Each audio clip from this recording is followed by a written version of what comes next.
FM there with you next Wednesday. Listen to Protege, Black Cinderella.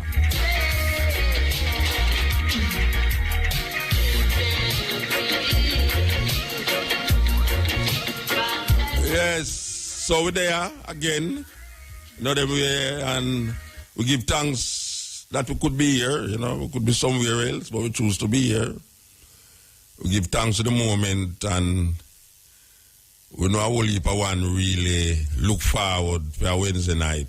We hear a whole heap of one look forward to Thursday afternoon. So we're going to make use of it, because we know so the moment is clear, say, there's so much things in the news. Every week has something different, Every week, I hear about the teacher will beat the picnic with the PVC pipe. No, Rasta, I tell you, the teacher never go out. Wicked. 9-year-old teacher beat the youth with the PVC pipe. He can't hold finger, can't hold the pencil again. Terrible thing. Terrible thing. The teacher, they should be arrested immediately. Not to mention the teacher last week where they take out the picnic pants. How go on with them teacher there? Where them come from? Where they really come from, though? Anyway, the big news of foreign is that a 20-year-old youth, about 29-year-old, him just bust pan America secrets and run Ghana, Hong Kong. America is in daze, in dazzlement. Because enough things the youth bust out where them never really want to come out, last week we play some clips from news reports from the what them call the Boston Marathon bomber or bombers, whatsoever. Well, that one, seem to evil overshadow this Boston bomber thing, This is a youth where did a work for NSA, and him decides, boy, right now, we can't take what America doing a Rasta. Now, if you don't know, I can tell you no, Because, so we are telling you things and then say, well, somehow, I go on like, say, boy, I'm not know what I say. Because years we are doing this thing and little after you go hear it get big out, you say, why everybody are rare, because remember when we're telling about the AIDS thing, Man, I said, where Muta get that from? All right, remember we're telling about the mad cow thing, Man, I said, Muta mad man, you might talk about cow, I get mad. We see it come reality. Remember we're telling about genetically modified foods, and genetically modified animals and genetically modified plants, and people say, we Muta get them things from. Now we see a big news now, GMO and Monsanto and all these things. Remember, we're telling you that the name Jesus don't have no significance or relevance to any history. Now we see people examine it closely now, you understand? So, enough things. But, say, America, if I hear them say America is Uncle Sam, sometimes people may wonder where the hell them get this thing, Uncle Sam. But America told the people of America, because some so-called conspiracy theorists come out and say America are tapping into phone calls and emails. As a matter of fact, you cannot dial somebody and them know exactly who a dial and which number a dial to, and just listening by your phone call. Likewise, the email. So if you don't feel the email secure, it not secure. Now, them claim say, well, is Obama. Obama claims say, watch out, we don't do that to American people, because that is against the Constitution of America in terms of the privacy of people to have privacy. It's only foreigners we do it too. It's only foreigners we do it too. So, meanwhile, him there I say, it's only foreigners them do it too. That means, every call we out of earth, you know, outside America can be tapped into by America security services, you know, CIA, FBI, NSA, any one of them.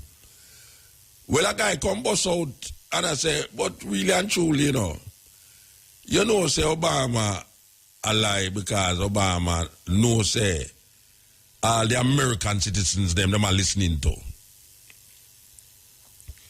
Well, last week, a youth who work with them, insider, declare say, America do some dangerous things.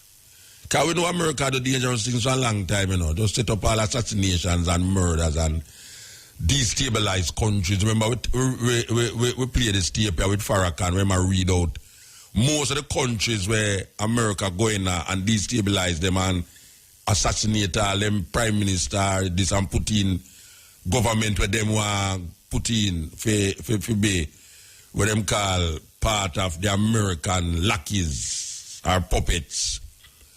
Well, no. This is a big thing going on now because them don't know what to do. America don't know what to do now after this future. Him just keep them, him live Hawaii, him just keep them around Ghana and Kong. And him no stop talk. Because today him say something different or no, him say something else, not something different. Him say something else we never did that say before. A serious thing. So now, what happened now is that American people vex because Obama they don't tell him say years ago say boy right now him respect the privacy of America. Yet still, you know, him send drone go kill Americans. Yes, in a Yemen, him sanction a drone killing in a Yemen.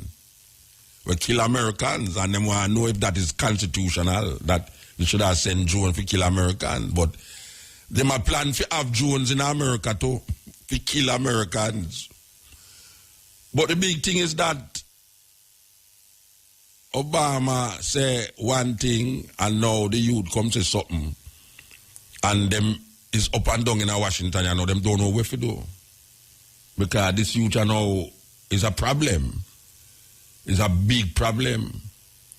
So here we're going to know, as usual, we're going to play some clip where you're not going to hear on primetime radio in Jamaica. Because, as I say, the thing I say, go through CNN and all them place there before.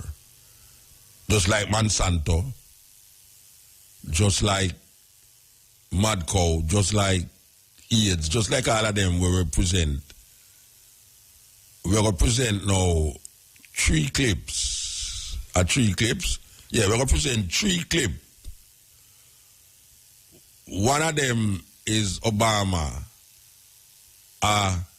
reassure the American people about him not creeping in upon Americans' privacy.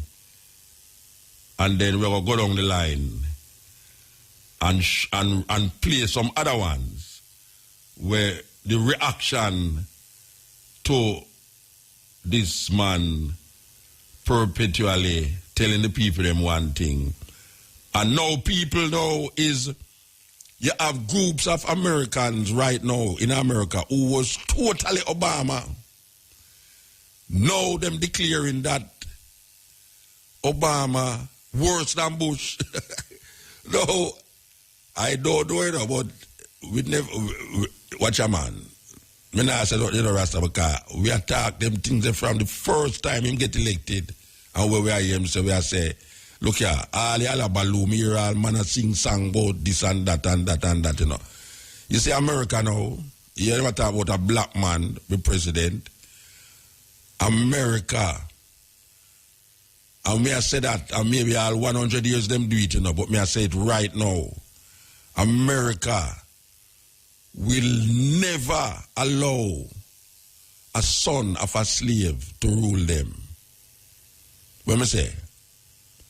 What I say America will never allow the son of a slave to rule them. You understand? And all we say go on is set this. Whether you want to say a conspiracy theory or not, all of you is where go on. Them things are set up to redirect the people them. Because it's during the time of all the Iraq war that are going on, all them things, them realize say, boy, right now America is really in a bad state with the world. Them need a face. Them need a face in front of the world now to say, soften the kind of feeling where people did have because of Bush and all the other people, them, the neoconservatives and all these people with they behind him, they behind Bush. So them need a soft face. And the one where them choose is Obama. Obama bring back America popularity worldwide and in America. Now, it's amazing. It's amazing that I hear some serious liberals in America right now. Some ones where it's unbelievable that they must say, when they must say about Obama, you know. It's unbelievable that they must say these things about Obama. It's like, you know, when I want to disappoint you, and you get disappointed, it's like him become your worst enemy, you know. Yes. It's like him worse than the man who you did a fight against for bringing this man here. Yeah, him worse than the man there according to how them a look upon him now.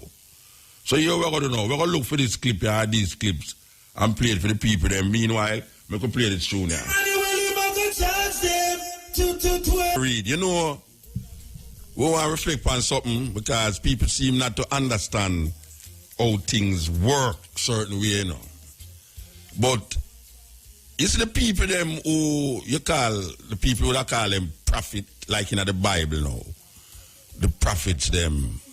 And when I want to say I want prophesy, it means he might tell you something where going to happen, where the normal person don't understand why him say it going to happen, but him know say it going to happen, and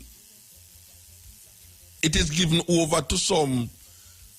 That is if you want to trick the people. If you want make people look by you in a very high way, a man of God and them thing there, you will tell them, say, it's God give you that premonition, that feeling that this is going to happen. So the uneducated and the ignorant, when them see it happen, them give power to you, them give you more power. As a matter of fact, them class, you know, as a prophet, as a man of God, because you say something and come to pass. Now, you see, in the olden days when man says things and it come to pass, these men who saying these things, you know and understand certain things, whether by nature or by politics. Them know the political standing of where them is, and them know in terms of knowing nature. It's like indigenous people. Indigenous people understand nature more than the Western mind. This is part of what you call metropolitan mind, concrete jungle mind. So when the concrete jungle mind enter the indigenous culture, and the indigenous culture, the person in an indigenous culture say, look here, you see tomorrow rain a go fall, or you see tomorrow rain a go happen. You see the concrete jungle mind, him don't understand why them person that said, because him not see no evidence of this thing why happen. So you see when it happen, the next day or 1 month time, all right. For instance, now a man in the indigenous culture, maybe now people know these things, but there was a time when indigenous people say the rainy season, rain will come at a specific time, like rain will come, like how we say rainy time is May and October. You see, a man who is not into the consciousness of nature and how nature run. You see, if rain fall in a May, him have you as a serious prophet and a man of God, you know. Because you say rain did go fall and rain fall. Oh, you know say rain go fall. You know rain go fall through the experience of the culture.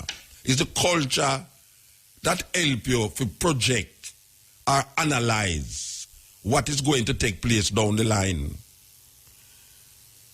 But when a man don't understand it, or when a man see it happen, him give power to the person who predict or who prophesy this thing. So him say, boy, this man is a man of God, you know. Because the man say rain that go fall in May, and say rain fall. You see the man say rain that go fall in October and rain fall. Which part him a come from? Him do have a clue about that. And if you're ignorant, and if you don't learn it by experience, the man say if you chop the bamboo when sun, moon a shine, couple months down the line, your house going go rotten. I say a foolish matter. What you talk about? How him know say bamboo go rotten? Bamboo not rotten. Boom. You chop down the bamboo, build your house when sun when moon shine. Bam. Down the line, your house rotten. You say rotted. You know say the man did tell me say the thing that I go rotten. I never listen to him. How him know that? I must say God put him there so to say that, you know. So right now the man they become a prophet in a little place. Now we see something technologically advanced now. We see some science and technology advanced certain what we call things that we don't have to know work with prophecy. But we learn how for experience now and we learn how for science and technology. So when a man say clouds, the clouds dark, it means say rain a go fall. Him can project say, well, you know, say the hurricane a move this so, the hurricane a go move this so, or the hurricane now go this so, or whatsoever. Him can use certain scientific approach to decide that. So we don't have to go into the prophets again.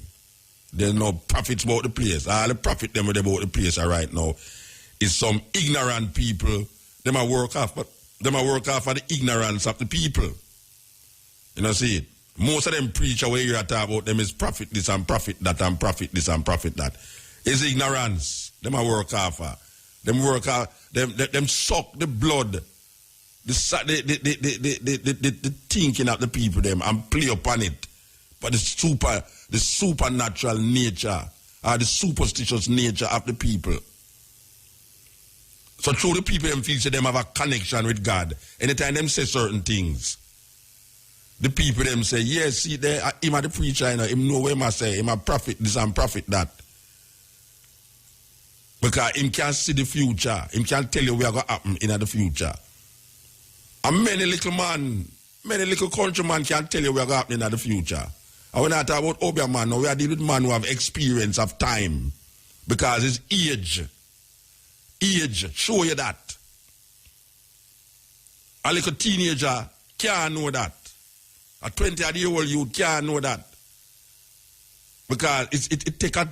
That's why certain people know certain things. Through experience of time. Time teach him. And the observation of this time. Some man observe things in surroundings. And him know say, if him do this, that going to happen. If him don't do that, that not going to happen. So, him and that down to the village. Him say, look here, don't do this. Because if you do this, this going to happen. And you see when you go against what him say, and the thing happen where him say going to happen, you say, ratted. I should have listened, you know. This man must be a man of God. And it have nothing to do with no God, you know. It have something to do with the man wisdom and understanding based upon him experience. Based upon him age. Age, teach, wisdom. So, a man come and him name the president of America, you know, and you have president set already. That's why when you go court and you bring up something where nobody never hear about yet, them say, yeah, but it done set already. There's a precedent for what I'm going to say. And there's a precedent for this happening. And then refer to a case way down the line where happened years ago. For sure, say, there's a precedent set already for this, you know. So don't make it sound like, say, when me I talk about just now, it's a new thing.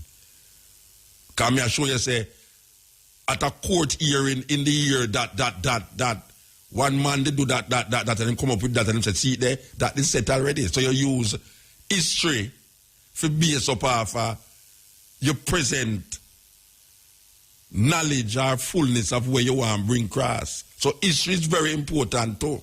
History, very important, even though people don't connect how history relate to what them do now and how them view the world. Because it's history make we view things or we view it. Our environment is created by a historical event that take place, even yesterday. So, we're looking at history and we see there was a time when Greece was a world power. Greece, European we are talking about now. When I go here in Africa, we just are stuck in Europe. Greece was a world power. Where Greece have a man named Alexander the Greek who go in what them call Iraq, Iran, Egypt, all of them places there, and manipulate, control, kill, murder, plunder, whatsoever them do, and become a great world superpower. That even the Bible, most of the New Testament, as a matter of fact, not even most, maybe all of the New Testament, the first time it was written down in a language that the Greeks them use. Even today, we say, in Ethiopia, that Greek word is still used to define the Savior, Jesus Christus. Isn't it ironical that there's no word in Amharic for Jesus Christ? The word that Ethiopians use is a Greek word, Jesus Christus. So when a man say Jesus Christus and I go on like say, he must say something higher than Jesus Christ. Him now say nothing higher than Jesus Christ. Jesus Christ, Jesus Christus, the whole of them are the same European ideas. Even in Ethiopia. So the Greek them rule for a time. And the Greeks them fall. The Greek empire fall. And it fall to a next empire named the Roman Empire. The Roman Empire ruled the world under the Caesars. And then rule and then now under the popes. So when the Caesars was no more, even though you have the church and the state, but Europe was once manipulated by the church. The church had more power than the state. So it become almost like a theocratic reign by the popes. Just like how you have in Iran now, you have a theocratic government in Iran run by the Ayatollahs. But the Europeans was run by what we call a theocratic idea where the Pope, the head of the church, the Roman Catholic Church, was seen as the authority, the beginning and end of all authority. So Rome rule the world. And when we talk about the world now, we have to keep it clarified too. Because we don't even know if they rule all China and them place there. It's a world, we are talking about the world as we know it, given to us by Europe. And that's how we could clarify it. So now, Rome fall. And very interesting that one must even, if you don't want to read the book, but listen to the audio tape of a book named The Fall of the Roman Empire. The Fall of the Roman Empire. Big book that people used to study them things in a university. But you know, you see Rome was a very influential state because it is out of Rome come most of the logics and the governmental ideas that we use today. So, Rome fall. And up come a place named Great Britain. Great Britain. Now, you see where we get at, you know. We see where we get at. Believe you me. We have an agenda where we are telling you all of this. You say, Great Britain take over the world as we know it. We can say the world as we know it. That Great Britain under the kings. Because I remember saying, no, Great Britain break away. Because when you talk about the power, now the power lie in the church. So when the paper say, or the Pope rule, what them call Christendom, because I remember I used to call it Europe, them call it Christendom. And when the popes them used to rule, you have some guys will rise up and feel say, them no deal with what the Pope deal with. So one such guy was Henry VIII, and Henry VIII, and you have a guy named Martin Luther, not to be mixed up with Martin Luther King out of America, but Martin Luther out of Germany. And Martin Luther break away and get what you call a Protestant. And Martin Luther give you the idea of this 666, where you hear whole heap of man and whole arm pan. And then you have now the Anglican Church, which is the Church of England. This is where the break will come. So Britain become a state in itself, and them start to explore land, capture land, manipulate land, people. So we would now therefore say now Britain become a world power. And based upon religious persecutions, a whole heap of people out of that island, yes, Britain, Scotland and Wales, out of that island, and persecution start, a lot of them did have to come out of that island, the British Isles, and them end up in America. And British rule. And then we see, well, we want to declare that the fall of the British Empire, it fell where Britain was no longer the chief manipulator of what politically, socially, and economically take place in the world. Even though we say the Pope still manipulates certain things, but America, the power was given to America. So America become the superpower. And America is a superpower. Now, why we go through all of them long talk, you know? We go through all of them long talk that president set, just like the courthouse we talk about. President set because we say empires come and empires go. And nothing no lasts forever.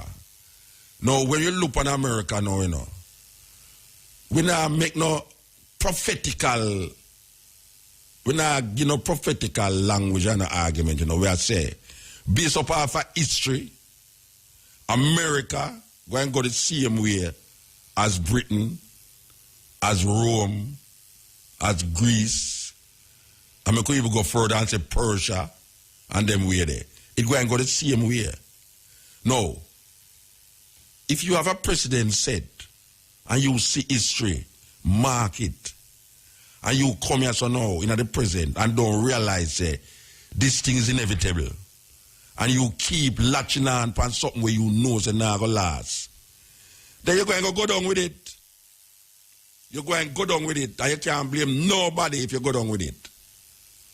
Because Rome go down, and there was nobody during the Roman time could I tell you, say, the empire of Rome never did last forever. But it never lasts forever. nobody would have known that at this time Greece would have come to such a serious position of economical depravity that Greece who almost invent money would have known say they would have shot at that now and carry manipulate the whole market. So now we reach at the stage now where we reach America. And we say African people, both in Africa and in this part of the world, who get so latch on and can't maneuver themselves out of the latch on, or them get latch on like ticks. You have to take something and draw out the ticks out of the dog. And sometimes when you draw the ticks, you see blood in the dog. Because the ticks that suck the dog. And sometimes the dog don't want you there. And you latch on, but you think the dog, you see the dog crab up himself and take him foot and crab you out and you can't come out. And him don't want you there, but you still hold on upon him. And that's how America reach now, you know. America reach a stage now where, just like Britain know that they prefer not to have the colonies to weigh down upon them. So them say, take your independence. Because I give you independence, you know. You think that we fight for that? I give you independence. Our ancestors fight to come out of slavery. And our so-called nation leaders, because them couldn't deal with the colonies anymore, them say, well, give them independence in the Rasta, but them go and go fend for themselves. So you know, we want to know if these leaders in the Caribbean and so in Africa are going to look on America and see say America a fall and still latch on to America. You don't see we are going in the world. This is not no prophetical language or message. This is a natural progression that if you look on the thing, you see the thing happen right in front of you. It open out like a sunflower seed, like a sunflower flower. It open out in front of you. And what if people are going like them can't see it? When you don't see we are going in a Europe, it open out in front of you. And what if people are going like them can't see it? When you don't see we are going in a Europe, when you don't see we are going in America, when you don't see the people them way over the other side of the world, when name China, and manipulate the whole thing to the point where all enough things in America now is run by the Chinese. Then if the Chinese people who don't have a record of human rights can manipulate the economy of this big superpower named America and all the other places in Europe, when you don't say something is going down, where the leaders them there, or the leaders them not see that.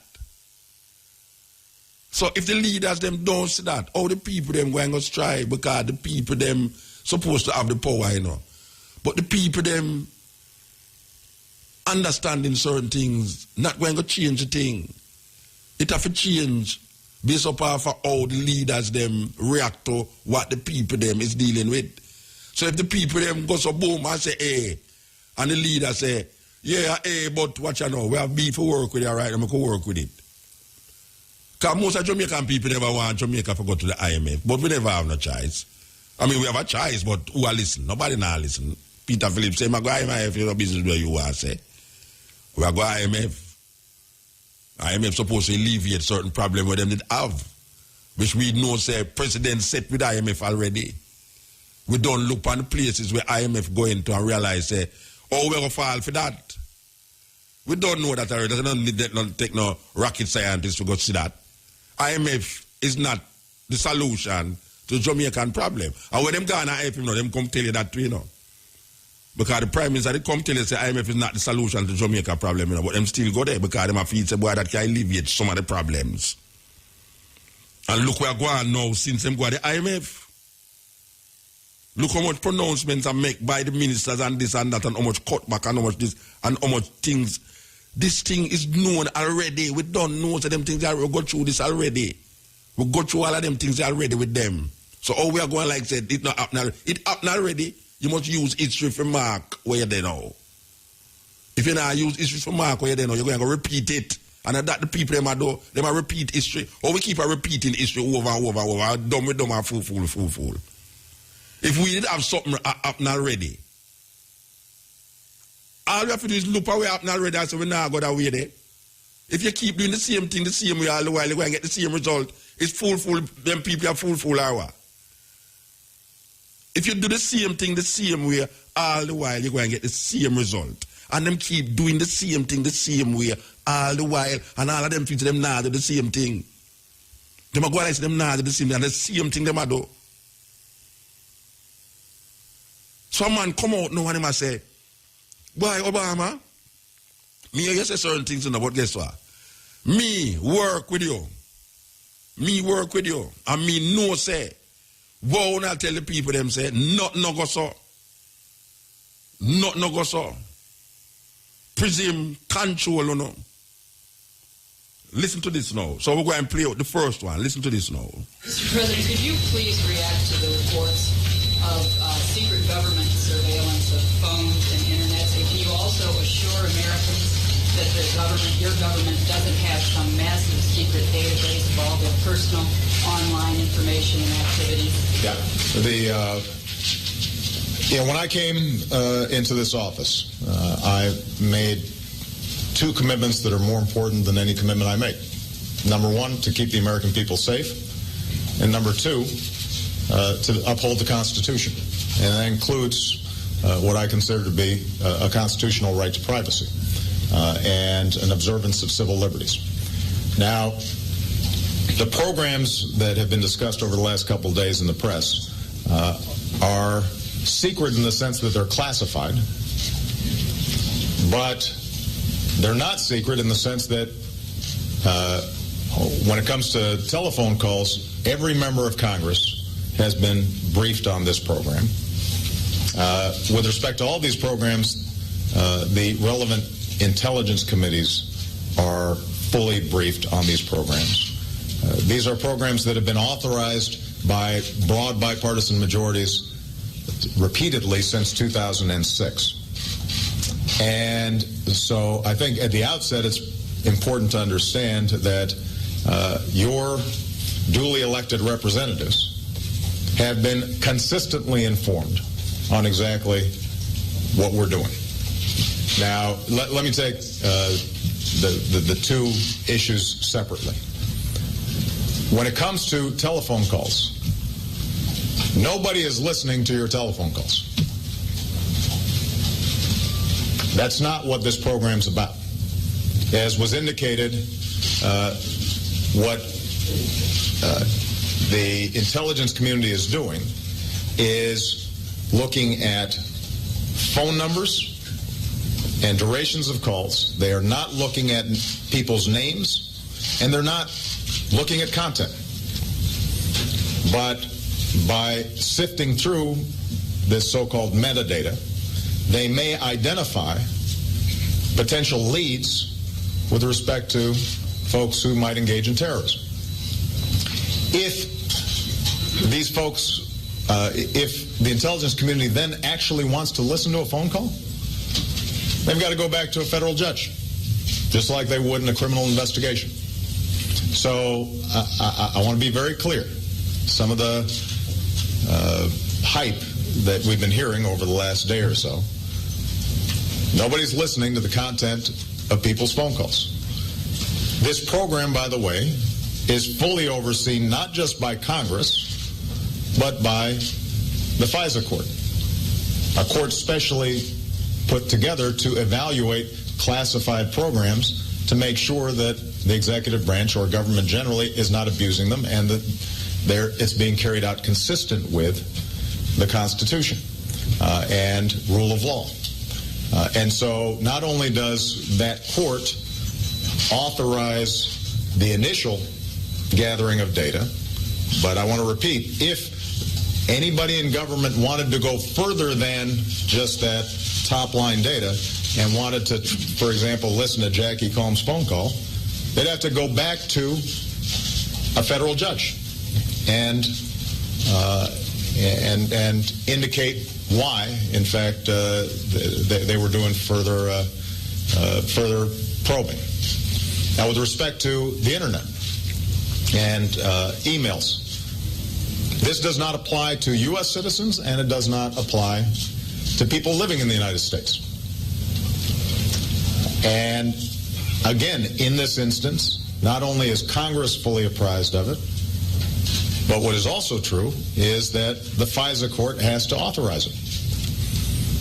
So, in summary, what you've got is two programs that were originally authorized by Congress, have been repeatedly authorized by Congress. Bipartisan majorities have approved them. Congress is continually briefed on how these are conducted. There are a whole range of safeguards involved. And federal judges are overseeing the entire program throughout. We're also setting up, we've also set up an audit process when I came into office to make sure that we're, after the fact, making absolutely certain that all the safeguards are being properly observed. Now, having said all that, you'll remember when I made that speech a couple of weeks ago about the need for us to shift out of a perpetual war mindset. I specifically said that one of the things that we're going to have to discuss and debate is how are we striking this balance between the need to keep the American people safe and our concerns about privacy. Because there are some trade-offs involved. I welcome this debate, and I think it's healthy for our democracy. I think it's a sign of maturity, because probably 5 years ago, 6 years ago, we might not have been having this debate. And I think it's interesting that there's some folks on the left, but also some folks on the right who are now worried about it, who weren't very worried about it when it was a Republican president. I think that's good that we're having this discussion. But I think it's important for everybody to understand, and I think the American people understand, that there are some trade-offs involved. You know, I came in with a healthy skepticism about these programs. My team evaluated them. We scrubbed them thoroughly. We actually expanded some of the oversight, increased some of the safeguards. But my assessment and my team's assessment was that they help us prevent terrorist attacks. And the modest encroachments on privacy that are involved in getting phone numbers or duration without a name attached and not looking at content, that on net, it was worth us doing. Now, some other folks may have a different assessment of that. But I think it's important to recognize that you can't have 100% security and also then have 100% privacy and zero inconvenience. We're going to have to make some choices as a society. And I can say is that in evaluating these programs, they make a difference. Okay, all right. So, I can understand where him really say in this thing. Where I say is that, all right, we don't really want to encroach on. All right, first of all, him say, we're not listening to conversations. We not read people email. We're not listening to conversations. Down the line now, him say, look, you know, if we really hold the security as how we want it, you know, because when I did come in power, I was totally I was against it. But after further evaluation, remember, Bush did that say these things, you know. Bush did that say they must do this and do that, you know. And Dick Cheney, you know. And then now him come and say none of that. And then now after him sit down with all him friend them and people them and further evaluation, them and say, watch out, you can't have 100% of this thing. There's a time when you really have to do certain things outside of the levels in order to secure America. So it's not that, may I tell you, say, we 100% nah listen. We say, we really nah listen, but if it comes to the case where we feel, say, it is at national security, we're going to listen. This is relating to American phone calls, you know. It's when Americans make phone calls, because if them not talk about outside America, you know, outside America, them listen to anything where them want to listen to. You understand? But you might talk about with the American people and securing the privacy of American. Him just say, why, when me just come in a power in a Rasta, me did that scene say, the thing can't work that way, but here what all. You see, when me come out and come realize, say, why right now certain things can't work, or me did that see it. And that is the thing with politicians, you know. When you're outside, you feel say you can't save the world. And when you go in there, you become the world. You understand? Okay, so this is the cutting edge and RFM. We're going to come forward to it. All right then, naturally refresh. RFM. We are kind of evaluate recent developments we are going in America now pertaining to this brother where this create vibes in America. So we give the Obama reasoning where we say, where Obama say, look here, we now listen to people conversation, we just have the number and thing, but we now listen to them. And then down the line now, him say, after coming into power and him realize when him sit down with them people, them he must say, watch out now. You say, me did have view it really, and it can't work that way there. So it's not that we now listen to you. Kind of make sure say to him, say, if you want certain security, you have to give up something. Which is that he must say. If you want certain security, you have to give up something. So we're not, it's not that we are listening to you, we're not 100% not listening to you. You understand? So if kind of steer you up to make you know, say, yeah, me did say, we're not going to work with certain things, but you see what Bush did say, him did right. It's really that he must say. He must say, Bush did right, you know. We have to work with what Bush did say. We have to really go into certain things. All right, now. So this is the one now where very important to the whole thing. This one here. Listen to the one here now.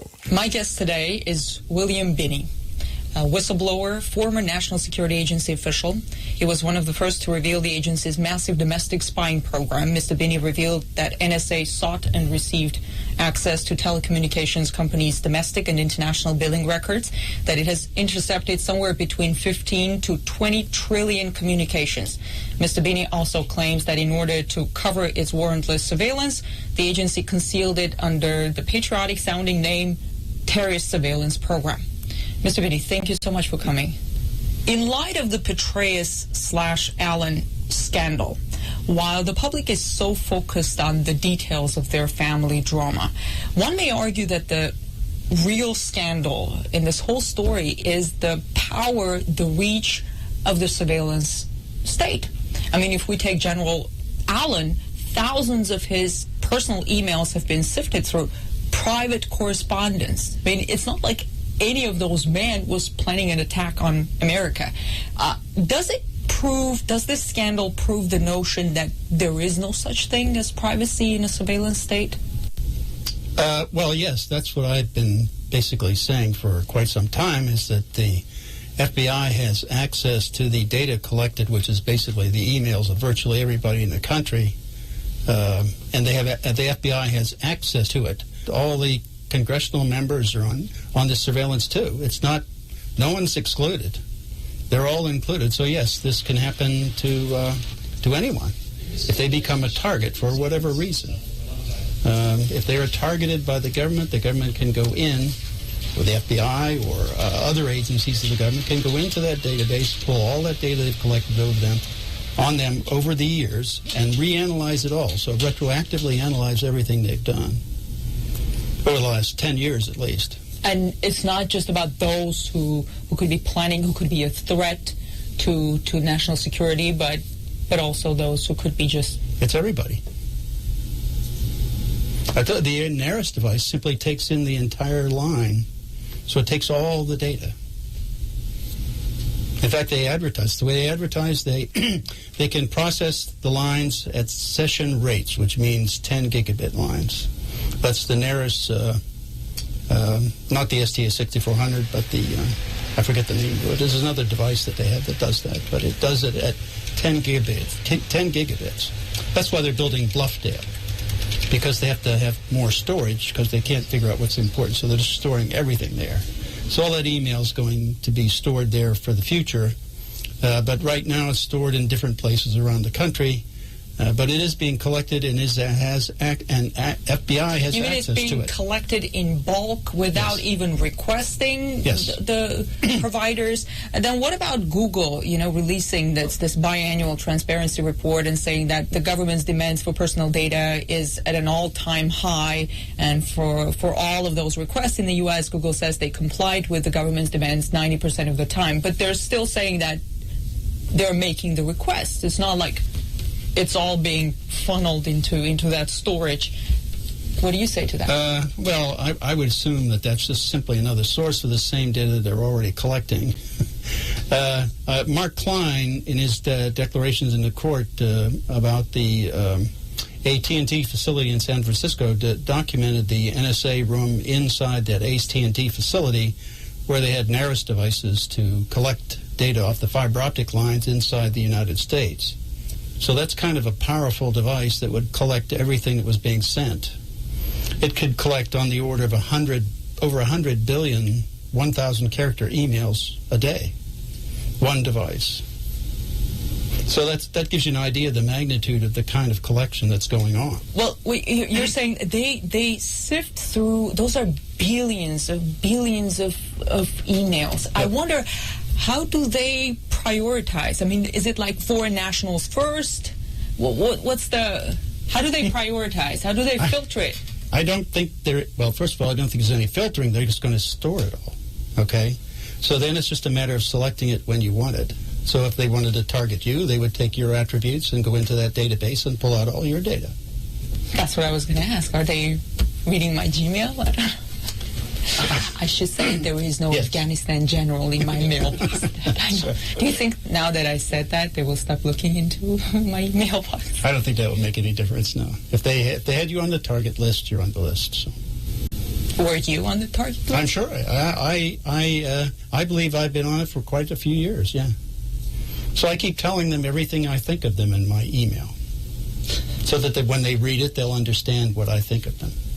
Do you think we should all leave messages for the NSA in our mailbox? Sure. Mr. Binney, you blew the whistle on the agency when George W. Bush was president. With President Obama in office, in your opinion, has anything changed at the agency?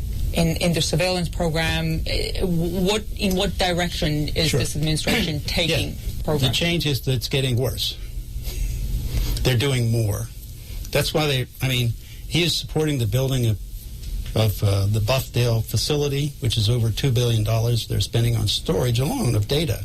So that means that they're collecting a lot more now, and they need more storage for it. So that facility, by my calculations that I submitted in a sworn affidavit to the court for the Electronic Frontiers Foundation lawsuit against NSA, would hold on the order of 5,000 exabytes or 5 zettabytes of data.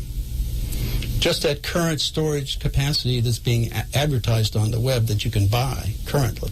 And that's not talking about what they have in the near future. Okay, so what are they going to do with all of that? I mean, okay, they're storing it. Why should anybody be concerned? Well, if you ever get on their enemies list like Petraeus did, or for whatever reason, then you can be drawn into that surveillance. Do you think they were General Petraeus, who was idolized by the same administration, or General Allen? Well, there's certainly some questions that have to be asked, like why were they targeted to begin with? What law were they breaking, or what probable cause did they have to begin in the case of General Petraeus, one would argue that there could have been security breaches, something like that. But with General Allen, I don't quite understand, because what they were looking into were his private emails to this woman, and Well, that's the whole point, yeah. The whole point is what probable just to cause embarrass from the him? beginning. And why did they... I'm not sure what the internal Make it politics public. is. Yeah, well, that's part of the problem. This government doesn't want things in the public. It's not a government, a transparent government. So whatever they're doing, whatever reason they had to motive, and whatever the motivation was, I'm not privy to it, so I don't really know. But I certainly think that there was something going on in the background that made them target those fellows. I mean, otherwise, why would they be doing it? There's no crime there. It seems that the public is divided between those who think that the government surveillance program violates their civil liberties and those who say, I have nothing to hide, so why should I care? What do you say to those who think that shouldn't concern them? The problem is, if they think they're not doing anything that's wrong, they don't get to define that. The central government does. The central government defines what is right and wrong and whether or not they target you. So it's not up to the individual, even if they think they're doing something wrong. If their position on something is against what the administration has, then they could easily become a target. Tell me about the most outrageous thing that you came across during your work at the NSA.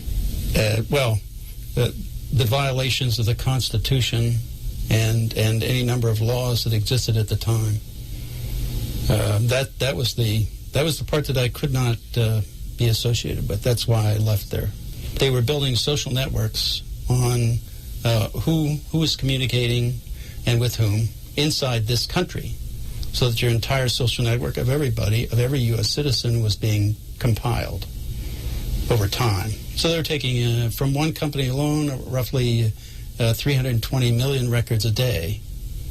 That's how, over time, that's probably accumulated up to close to 20 trillion over the years. The original program that we put together to handle this, to be able to identify terrorists anywhere in the world and alert anyone that they were under jeopardy, would have been able to do that by encrypting everybody's communications except those who were targets. So that in essence, you would protect their identities and the information about them until you could develop probable cause. And then once you showed probable cause, then you could do a decrypt and target them. And we could do that and isolate those people all along. That wasn't a problem at all.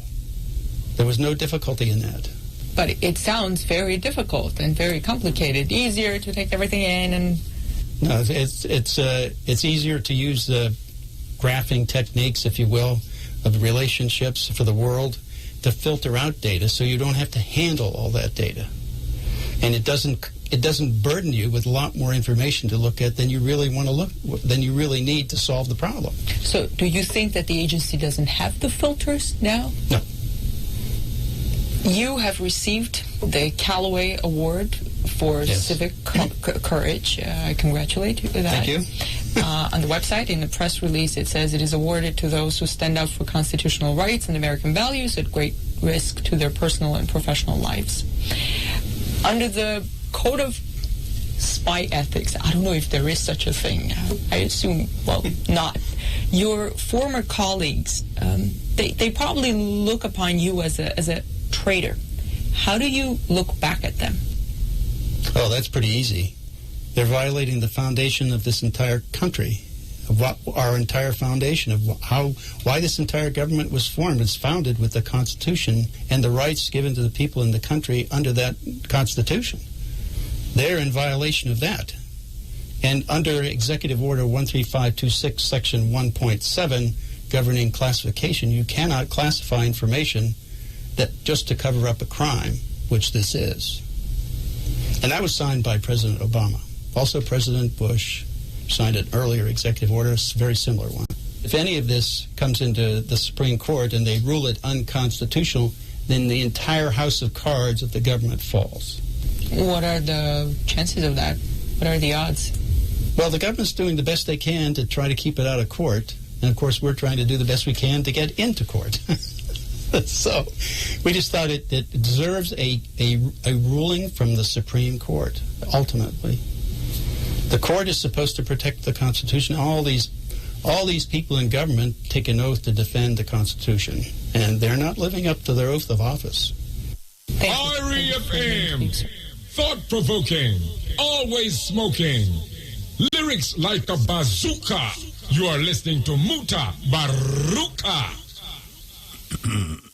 Take note that a youth, 20-odd-year-old, this week, bust out some things and run gun to Hong Kong.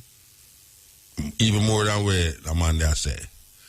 So now we're going to play the last one. And this one, all right, I have to take note of this, that this television network is pro-Obama.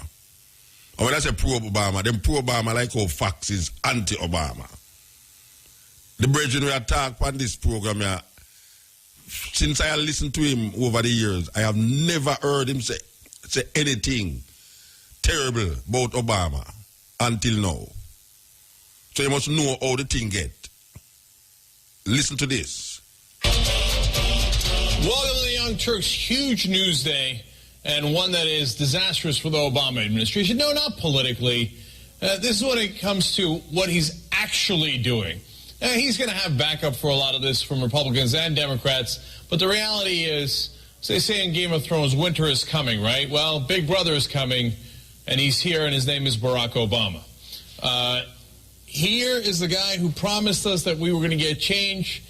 He's delivered nothing but pocket change, and in the case of civil liberties, he has continued to one-up George W. Bush. I guess Bush is his role model, because I can't see any other reason why he would want to continue to emulate him and even go further than George Bush in his abuse of our civil liberties and our privacy. So point number one, turns out that the NSA has been going into our records through Verizon for over 100 million of us that are connected to Verizon. They have our information. In fact, ABC News has a little bit more on this story. Even though the alleged court order only allows collection of phone numbers and their frequency and doesn't allow the government to listen in on the actual phone calls, civil liberties groups are outraged. The ACLU calls the practice alarming. Even former Democratic Vice President Al Gore voiced concern on Twitter, saying, in the digital era, privacy must be a priority. Is it just me, or is secret blanket surveillance obscenely outrageous? The order, reportedly obtained 10 days after the Boston Marathon bombings, does not identify intended targets or explain why the government is casting such a wide net. It was the Verizon court order that got leaked, but there would clearly be court orders for other carriers. This is unbelievable. Now, if you think, well, they're not listening to the actual calls, but they know who you called. If they wanted to target someone, all they've got to do is look at all the different numbers. For example, let's say a political enemy or a reporter who's doing stories they don't like. It's not like they're beyond targeting reporters. They do it all the time, right? Calls what? Their bookie. Calls escort service. Calls someone to get marijuana. Anything that you could possibly be doing illegal, they've got the information. This is gigantic, Big Brother. So here's more from Glenn Greenwald's article in Guardian that broke the story. The document shows for the first time that under the Obama administration, the communication records of millions of U.S. citizens are being collected indiscriminately and in bulk, regardless of whether they are suspected of any wrongdoing. Remember when they used to tell us that BS about, oh, no, we're only going after terrorists. So what, now the whole country is terrorists or suspected terrorists? They continue. The order, a copy of which has been obtained by The Guardian, requires Verizon on an ongoing daily basis to give the NSA information on all telephone calls in its systems, both within the U.S. and between the U.S. and other countries. You remember when they used to feed us that crap about, oh, no, don't worry, we're just listening to foreign calls. No, they're targeting domestic calls as well. The NSA is not supposed to target domestic calls or anything else. It's supposed to be an agency that looks outward. Is it? No, it's looking inward because Big Brother's coming and he's coming for you. One more from the Guardian article. The secret Foreign Intelligence Surveillance Court granted the order to the FBI on April 25th, giving the government unlimited authority to obtain the data for a specified 3-month period on July 19th. Unlimited authority. Now, you remember this guy? This is the guy who ran for office back in 2008, promising change. Laugh along with me. This administration also puts forward a false choice between the liberties we cherish and the security we provide. I will provide our intelligence and law enforcement agencies with the tools they need to track and take out the terrorists without undermining our Constitution and our freedom. That means no more illegal wiretapping of American citizens. No more national security letters to spy on citizens who are not suspected of a crime. No more tracking citizens who do nothing more than protest a misguided war. No more ignoring the law when it is inconvenient. That is not who we are. Well, that's not who we're supposed to be, but that's exactly who Barack Obama is. That's who he is. Change who's... Look, people sometimes say, oh, no, he never promised not to spy in on you. Yes, he did. He promised it right there in the 08 campaign. So, this is supposed to be a big faux pas, and oh, no, don't do it. He lied. It's not subtle. He said there will be no spying on citizens who are not suspected of a crime. He lied. There is spying on all of us, and we are not suspected of a crime. Barack Obama is a liar. Can I make it clear? That's a big thing to say, oh my God, wow, he just called a politician a liar. Yes, Obama's a politician, he's Big Brother, and he's a liar. And by the way, today, Washington Post breaks another story. It's not just the phone companies, it's the internet companies. They have a secret project that was just revealed today called PRISM that allows all of them to track us through our internet companies. If the companies involved are, here, let me read to you, Microsoft, Yahoo, Google, Facebook, Paltalk, AOL, Skype, YouTube, Apple. A former intelligence officer says they quite literally can watch your ideas form as you type. Oh, no, we're not going to spy in on you. Barack Obama is a liar. Can I be clearer about that? All right, let me bring in my panel. David Sirota is a syndicated columnist, journalist, and best-selling author. Hostile Takeover is one of many books he's written. Lauren Brown Jarvis is a political organizer for Nation Builder. Noah Rothman is an editor at Mediaite. Thank you, guys. Well, obviously you know where I stand. David, thoughts on this? Well, I think that it's obvious that President Obama didn't follow through on his campaign promises, and I think that what's going on right now is a whole lot of CYA, and I don't think they're going to be able to CYA with this disclosure. I mean, this disclosure, I think, in a certain sense, it confirms what we already, I think, suspected, and many of us strongly suspected. And I think that the question now is, what are going to be the ramifications? Will Congress do anything? Will the courts do anything now that it's out in the open? And I don't know what the answer to that is, but it seems like now there's almost, it would be an embarrassment, not that that stops Congress from doing anything, but it would be an utter embarrassment if Congress doesn't even try to do anything. Well, look, I got bad news for you, David. They're not going to do a damn thing. Now, there are some people on the right side, like Jeff Merkley and Ron Wyden and Udall and Rand Paul on the Republican side. But the great majority of Congress is on the wrong side. Feinstein today saying, this is how we protect America. We must protect the homeland. I was like, thank you, the senator from Stuttgart. I appreciate it. Okay, I mean, it was chilling, her language. And then there's Lindsey Graham, who has found every conceivable way to attack the president. But on this issue, he's like, please spy on us. Oh, great, violate, shred the Constitution, go for it. Watch this. I hope the American people appreciate that the way you protect the homeland is you try to find out what the enemy's up to. I'm a Verizon customer. It doesn't bother me one bit for the National Security Administration to have my phone number, because what they're trying to do is find out what terrorist groups we know about and individuals and who the hell are calling. And if my number pops up on some terrorist phone, I'm confident that the FISA court is not going to allow my phone calls to be monitored by my government unless you and others can prove to them that I'm up to terrorist activity through a probable cause standard. So spy on me. And, you know, democracy, the republic, ends to thunderous applause from our Senate and our House in a lot of ways. Noah Rothman, you're a conservative. I'm curious as to what your take on this is. Well, we've heard that this could have contributed to the thwarting of a terror plot, and that's very significant. If that's true, and that needs to be confirmed, obviously, that's something that you shouldn't just dismiss outright. On the other hand, politically, and you had said in the beginning of the show that this may not be politically damaging for the White House. I'm not sure if it is. The president's mandate in 2008 was transparency. It was a softening of the war on terror, and this is yet the final straw, saying that he's essentially ratified just about every counterterror tactic that the Bush administration used, from extrajudicial killing to extraordinary rendition, and now to wiretapping and to monitoring of communications. So this would be the equivalent of a catastrophic terror attack happening during President Bush's second term. His mandate was to soften counterterror tactics. He's done the precise opposite. It's politically perilous. Lauren, I'm going to ask you the hardest question of all. Who is this guy? You know, why does he say in 2008, oh, we're not going to do any of this Bush stuff? And then he puts the Bush programs on steroids. Who is he? I think that's a fair question, and I think you're also looking at why aren't the American people calling this person into accountability? He is our president. We did elect him, and even our congressional members at that. I mean, until people get angry, and I doubt they're going to get angry, you have to be, pretty well off to have Verizon, and most everybody in America right now is poor and their credit is bad, so they're on Sprint with me. But, if you get angry, if the American people were to get angry enough about this and really call the president and their Congress people down to the carpet, something would change. But everyone's, gone home and checked out on this. But I also think that there's a normalization.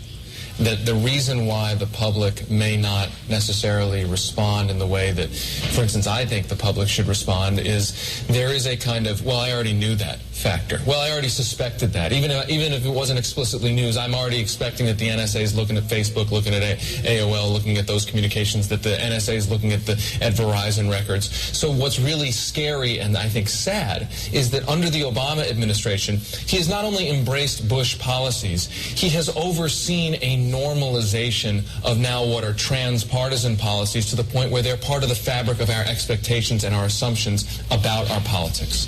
Unfortunately, that's a devastating point. It's absolutely true.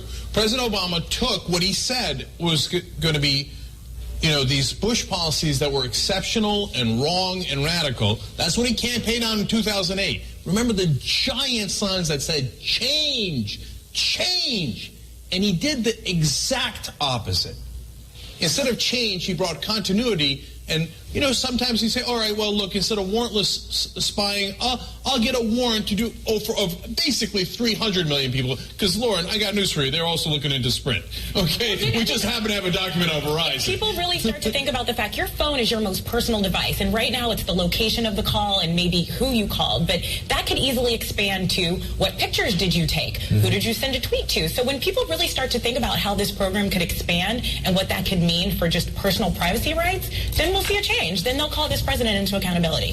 Here's the only chance we have is if they actually target other powerful people. If they do this to rich people, because through PRISM, they can look it on your Skype calls. Mm-hmm. I mean, there's the intelligence officers saying, we're looking at what you're typing, even if you don't send it. Right. Okay? If they do it to rich people, they do it to powerful people like senators or congressmen, or they overwhelmingly do it to the media. Not media like Glenn Greenwald or David Sirota or anything like that. No, they do it to CNN. Then we're going to have an issue.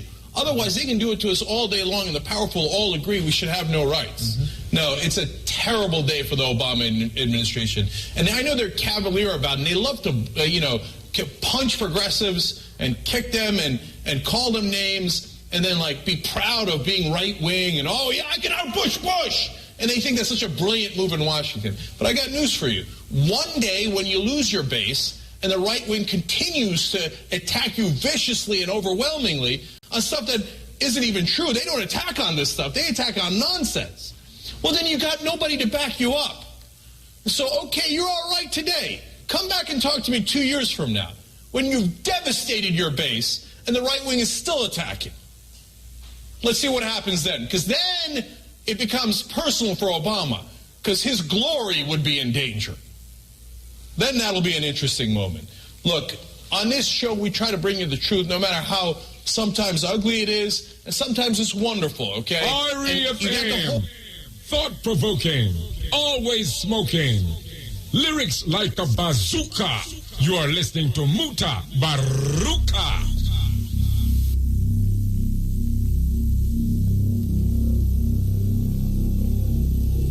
Is to that 2 weeks ago we went down to West Street go play. What the place name again? Forever Young. Yeah. Forever Young. We're going to play Forever Young. So by special request, this Sunday, we're going to go back down there again to play them. Say it's Father's Day. But I don't see the Alabalu are going for fathers like what I see going for mothers doing. I tell you, man, on the angle we're rough, But maybe we angle we self-rough white grass or still. But yeah, we are going down there to play again. West Street this Sunday. Father's Day. Them call the place Forever Young. Okay, so Cutting Edge, there, still there.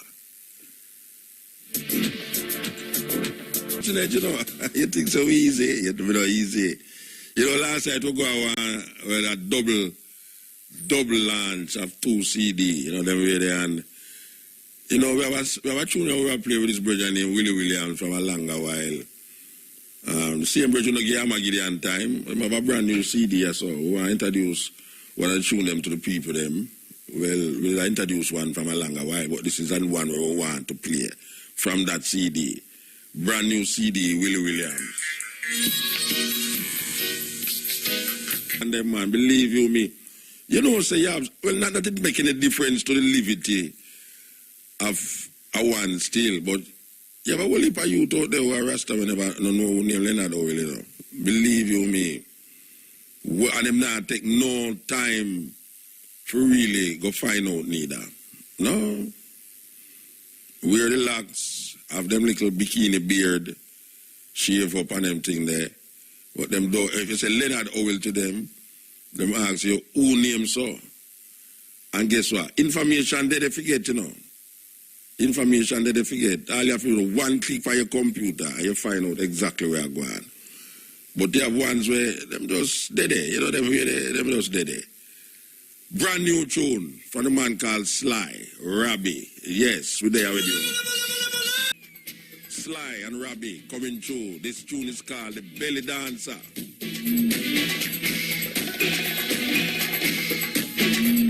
Yeah, Bonnie Brown company with a Spanish vibes.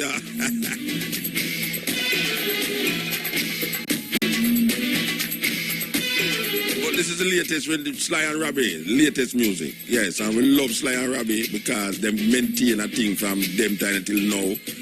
And them play upon someone. Hey, if you ever hear, if Robbie Sheets ever tell you what tune them play upon, man, believe you me.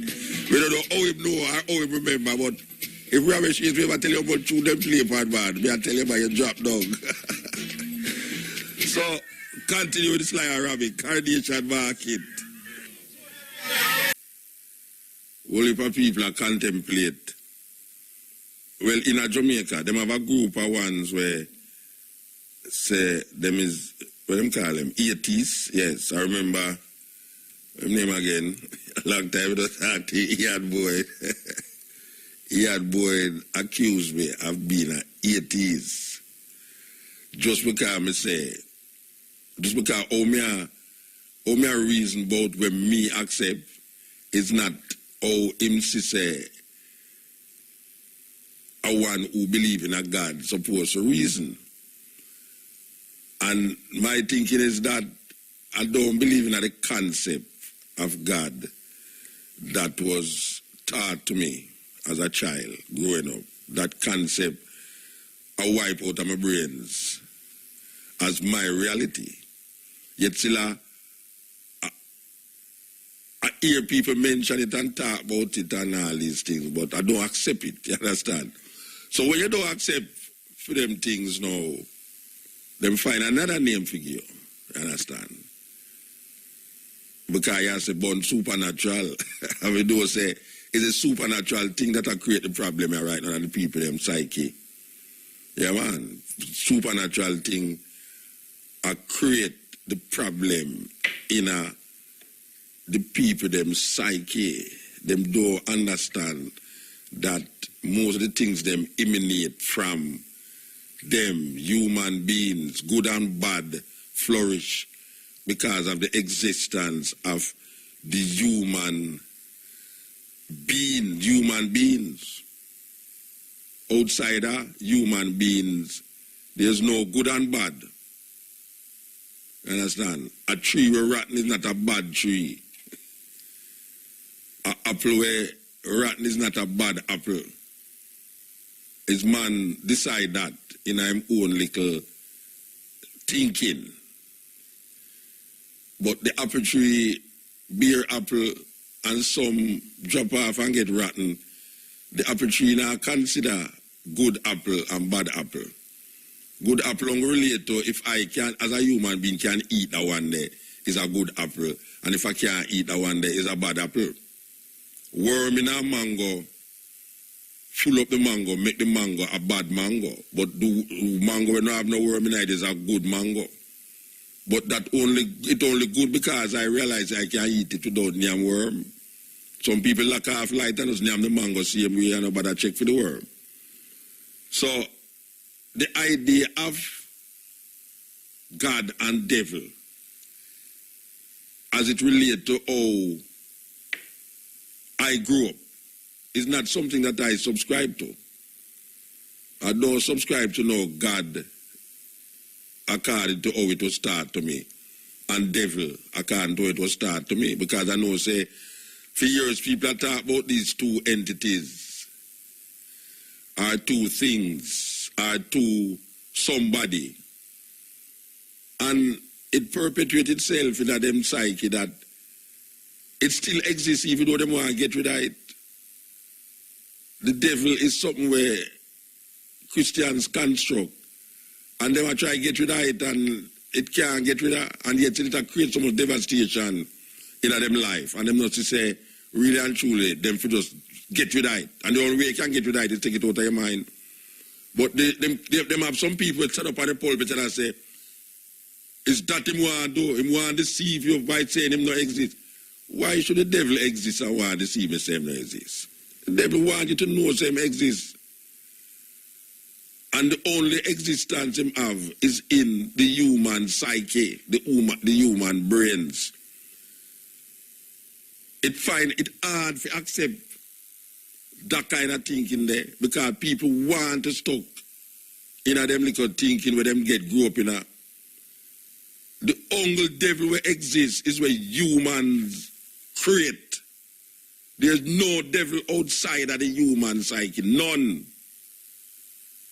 If there was no human being, the devil wouldn't exist. So if we continue to make the devil exist, we're going to find ourselves continuously in problems, trying to solve problems when we have opposites attract. Opposites attract. God attract the devil attract God. I just saw it go. But people don't want to accept these things because them is religious. Them so religious in them system that them really believe that them have and know these things. They don't know say just a thing where them get to we. When you come out at that level now, you say no. And now I'm gonna make this idea of a devil manipulate my thinking, my spirituality. And now I'm gonna make it control me. And at times Jamaican people realize that right now they are prisoners in their own mind. Them get locked into a belief system that create devastation upon them. Devastation. And when them hear something outside of that, them reject it to the point of frustration that how can you say these things? Where you get all them foolishness from? How that dear the man to come show me the devil? Yeah, man, I talk about that a man there is devil and a man. Of course, there you have evil actions. Of course, you have evil actions, and people relate evil actions to devil. But who is creating those evil actions? Who is creating evil actions? It's not nobody else but human beings. Look at the world today and see what is happening around us. And tell me if you see anybody with dress up in a leotard with hand and a fork in them hand, or Or red leotards with a red hand, with fork in them hand and fire gets out of them mouth and all them something there. Imagination, man, create them imagination and put in your mind. Make you get scared and afraid when you're picking afraid of the devil. Especially the drawing of the devil. It's a terrible thing them put away.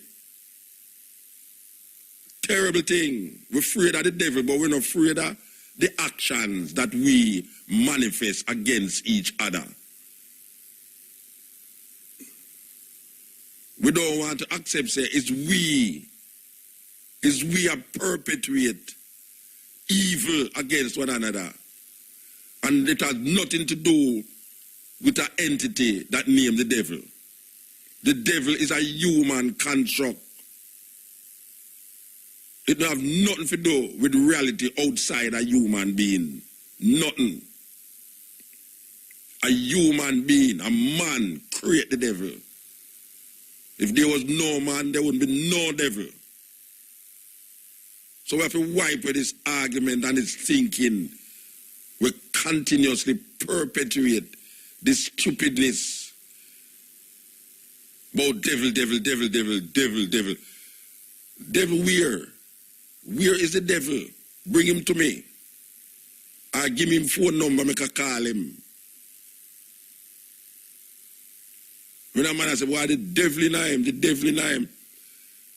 Devil in you. And how you get out the devil out of somebody? When somebody do something evil, how you get out the devil out of them? You know what the law do? The law can't go to court and put him in a prison for the rest of his life. The devil get out of him because he's in the prison. Or you get out a devil out of somebody. You show olive oil, you sprinkle olive oil around him, and mumbo jumbo talk, and sprinkle water over him and all him something, and you get rid of the devil out of him. And you dip him in the water like you're going to drown him. And you say you baptize him, so you get rid of the devil out of him. And madness. Them have the whole of winner some crazy mix-up madness. Water can't prevent you from the evil. Unless you're going to drown yourself or make somebody drown you tonight. Then it will prevent you. Water, ducking in the water can't prevent the individual from do things evil. Because when you get ducked in the water, you go home, you pick them, do something. Most of them people, the way you say, I kill them picnic. At church, they go church every minute, check all of them mothers there. Where you say I chop off them picnic head and I chop this and I chop that. And who are chop, fight for them man, this and that. Most of them go to church every Sunday. You think there are some 80s? You think some 80s are chopped up them pick and I throw them in a toilet? The 80s start do that. Not in Jamaica, because them people there now go tell you say them not believe in a God. As a matter of fact, some of them will tell you say God make them do it. Like how the man chop up the woman downtown and talk about a God make him do it. How people not believe him? How people not believe him? Abraham take him son to go kill him son because God tell him same want prove him love him. How nobody not fight against Abraham and say, boy, Abraham, what a wicked man that. For go take him one son, for go kill him son because some little vice and I may tell him to go kill him son. A man chop up a woman downtown, 80-year-old woman, and then him go talk to God, him hear vice and I may say God tell him to do it. Who believe him? Nobody not believe him. Them say a devil make him do it. A madness. Total madness. Yes, mama, what you do? You just come? So you come look for me for? Eh? You believe that devil make them do it?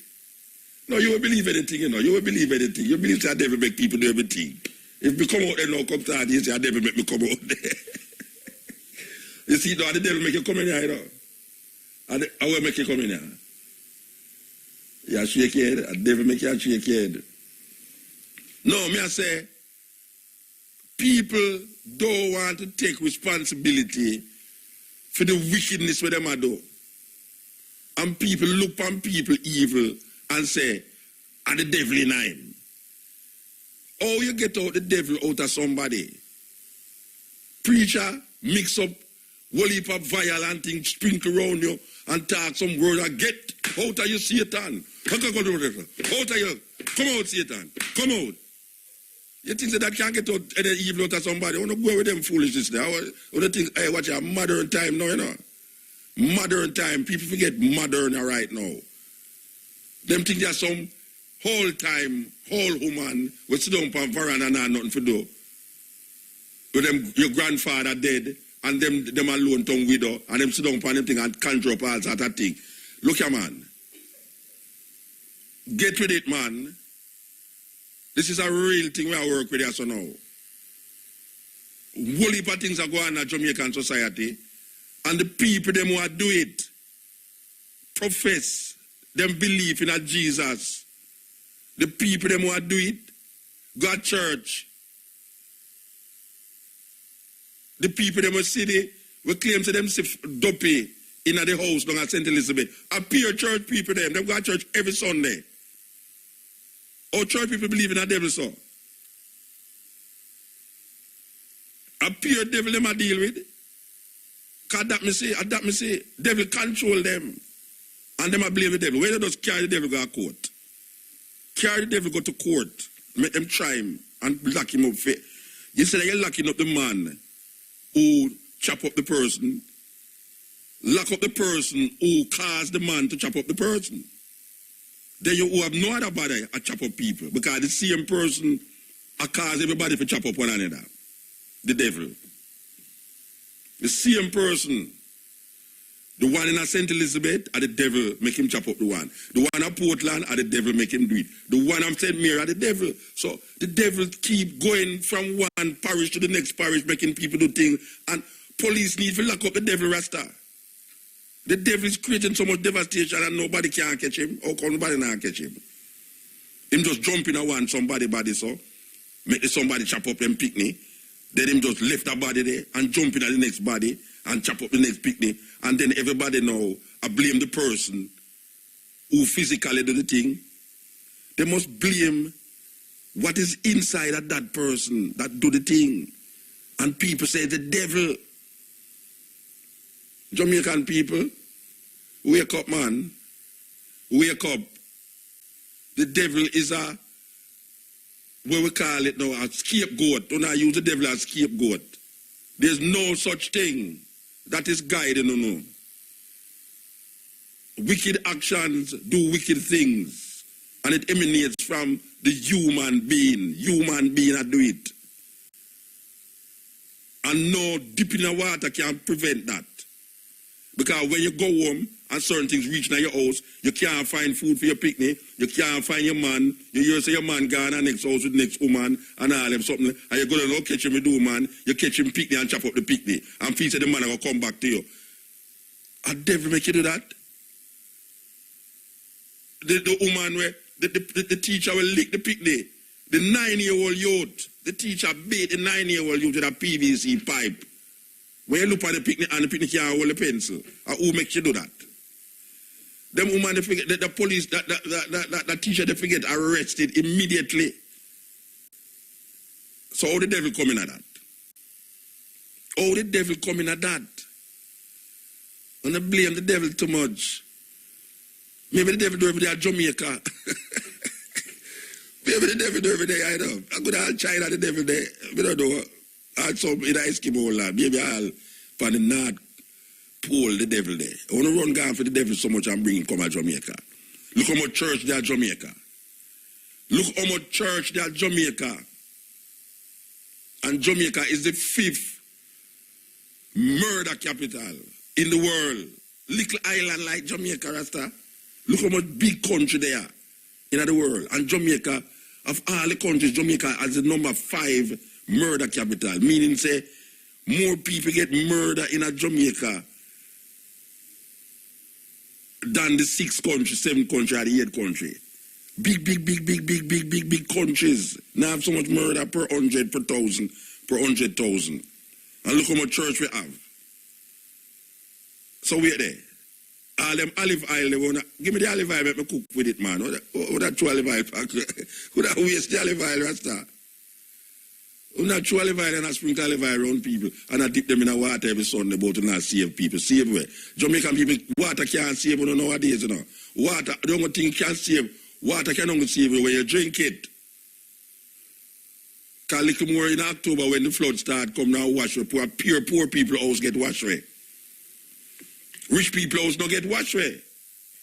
A poor people go to church house get washed away. It might sound harsh. I said, boy, Muta can't talk some harsh things. See? Listen to me, man. Anytime hurricane come, I look on my TV. It's poor people. House. Most of the people, them house were damaged. It's poor people. When the flood come, them house things wash away, and this and that wash away, and them house. And them now say, the devil wash them house, or them say, God wash them house. God know best. That's all them I say. Them house, them fridge, everything, and God know. God know best to go wash your place. Him don't know where him do. If him see you poor and can't afford something, and him send some rain for go wash your things, you should have go consult the devil.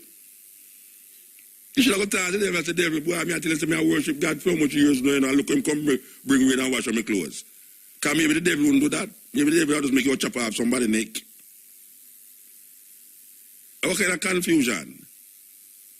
What kind of confusion is this? All them have the people them for years in, years out. I think the same way, I do the same thing, and expect to get a different result. Them go to church every Sunday, every Saturday. Them give them money to the church. Them build up church. The pastor get richer off of them. Them still poor. Pass when rain come past and house all right. Fridge still a run, him generator run, him freezer a run and everything. And when rain come for them place, wash away. And when I tell you about dipping in water, you baptize, you shall be saved. Saved from what? Baptizing cannot stop the flood from wash away your house. Because you have to have a good infrastructure. Your house have to be set properly so as not to make your house get washed away. And when you think it, house now wash away, an earthquake come and shake down everybody house, rich or poor. When the rain fall, it don't fall upon one man house stop. When the promoter keep him outdoor, him no wants no rain or fall, you know. But it's when the farmer plant him things, him wants rain or fall. So the stinger keep, and him spend millions of dollars to keep sting. And for the evening when sting for go play keep, boom, big shower, rain fall, it flap. But see the man up at St. Andrew Hill there, or St. Anne Hill, we just plant some banana sucker and plant sucker, in glad for the rain. But you know, you see when the man planting banana sucker, and no rain no fall for all 3 months, and him see banana sucker dry down so. Oh gosh, man. But you see sting, when no rain no fall, oh gosh, man, millions of dollars they make. And what kind of craziness is that? What kind of craziness is that? Oh, some church are built up in a Jamaica and people are suffer so. We don't have no heart. Oh, some church. Oh, people flock. Poor people flock the church on Sunday. And you see my granny, Jonestown, Love Street, we have got church on Sunday. She can't let the church without she have a little money in her pocket because guess what? She have to show collection. You think, say, hey, if my granny ever reach the church door, and when she looking at her purse, she not no money, she send me back. Say, go over, go ask your auntie for bring, for see the money when me left in the Bible, pan the what's I tell you, I'm dead to rotted. You say, go over, go tell you, because my granny hide money in the Bible, you know, because she knows that we now go into the book or read, not, you know, so she put the Bible, when me see her, when she put it in there, and put the Bible on her washstand. She send we, she stand up out the door, you know, at the church. I kid you not, I tell you no lie. Me remember those days in Jonestown. Granny go to church, open her purse, and she not see no money in there. She send me back. and must tell me auntie must look in the Bible, on the Western, and she sit some money in there, take it out and give me. I have to carry her because she not going to the church without money. Because you see, when the plate come round, I had a little bag. She know when the bag pass, everybody look on her like, wait, oh, mommy not throw no money in the purse. She meanie. I the same woman we baptized yesterday attack so you know. Same little old keg we baptized yesterday and talk about my granny bead because she not throw them whatever. So my granny now make the plate pass and not throw no money in there. And you see some of them put them paper money in the envelope, you know, and you drop all your silver money in the Baptist church, they have a plate. You have certain churches have a bag, so you can't see where you put in there. But the plate is a problem. Because you see the plate now, you see when you put your coin in the plate, everybody see it. And you're embarrassed, you know. You have some people now put them paper money in the envelope and put it in the plate. And I kid you not, some of them boast with the paper, the little bag, the little envelope, you know. It's like them take out them envelope and slowly I put it in the plate.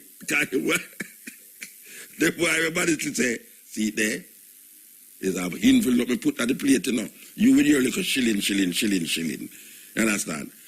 You think that can't save you? That can't save you. You understand? If you go outside and you not look where you go, I can't lick you down. And I know because you never put an envelope in the plate. And because you never look where you go. It's simple. Actually, you never look where you go, why they can't lick you. You can't go talk about, say, boy, I tell you, so me go to church. And she say, you know, so the woman just come out of church and can't lick her down. She never have no goodness in her heart. And so Christian think, you know.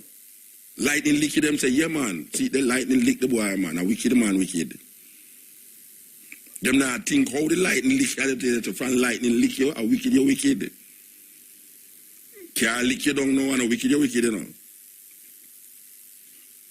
As long as you're not dead, them say, God know where them are doing, you know. See it? And one of your foot broke. Thank God him never broke your 2 foot. You must look at thank God because I never broke my 2 foot. The way I broke one of my foot. And a man dip in the water and I come tell me, say, I'm saved. Imagine me I talk to somebody and say, Muta, are you saved? I mean, I say, saved? What do you mean saved? Yeah, me save money, yes. Me try to save a whole heap of money. But me hard, things hard. The little money where I have give me, I know me can't save it because by the time I go around 2 times and come back, I don't have the money done. Them say, Muta, man, don't be a joker, man. I mean, are you saved by the Holy Spirit? Are you baptized in the name of the Spirit of the Lord? I say, what are them people, Rasta? So he and boy say, me are atheists. Because them little things that me not believe in. Because I realize that them things that over the years and I look on it and I look on it and I look on it, it just don't make no sense. Because if it didn't make sense, things wouldn't go on like how the answer now. If the thing did have any sense tonight, the thing would not get worse. Because basically, what me say now is that things are get worse.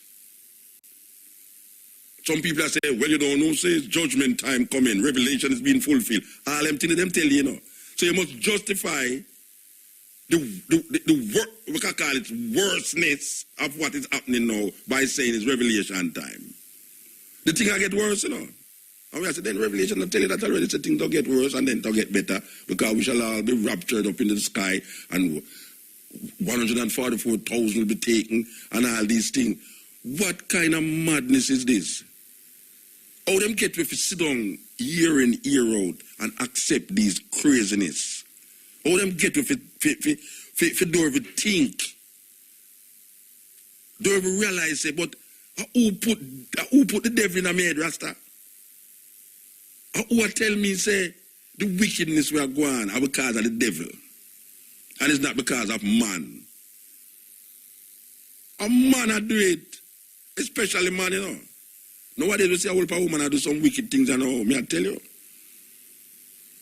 And I kid you not, and I can lay down my head on the block and say that most of the women them in Jamaica right now we are killing picnic is God-fearing people. Bible-fearing, quote Bible, quote scripture, God church and all them something there. And one little click in them head. Just one little thing in them head. Push them to the brink.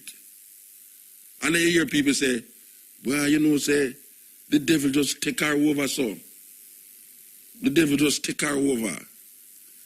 Me can't accept that. Me can't accept that. Me have too much rational, me mind too rational and logical, and me reason out things too much and me doubt too much. If you go really accept that. Because me have to doubt everything before me start to accept it. Because in the doubt, me go search out and evaluate my mind and my consciousness, and me start looking at it and say, but wait, this thing can go so, you know. Or this thing can't go so, you know. Now, when me see I go on to Jamaica, you know, Dopey run Jamaica. How Dopey get to run Jamaica? Me go say this pan this program, me go say it pan the next program. Me is willing to give anybody in Jamaica $10,000 every month. Me go make, as a matter of fact, me want to talk to Chad to make Chad sign over a check to anybody, whether them a passing or whether them a anybody. Me willing to give them $10,000 every month for a year. Me willing to make Chad just sign over a check and say, Chad, draw that out of my money whatsoever you owe me.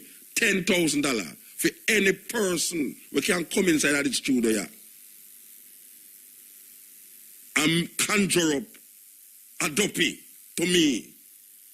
Make me see the dopey and tell the dopey to talk on this program here, because I'm willing to give the dopey enough time to talk. So anybody in a Jamaica right now, we feel say him have access to dopey, to Holy Spirit, to devil, to whatsoever, to the dopey way inside of the place where down St. Elizabeth, to the dopey the way the man who said the dopey make him chop up the woman.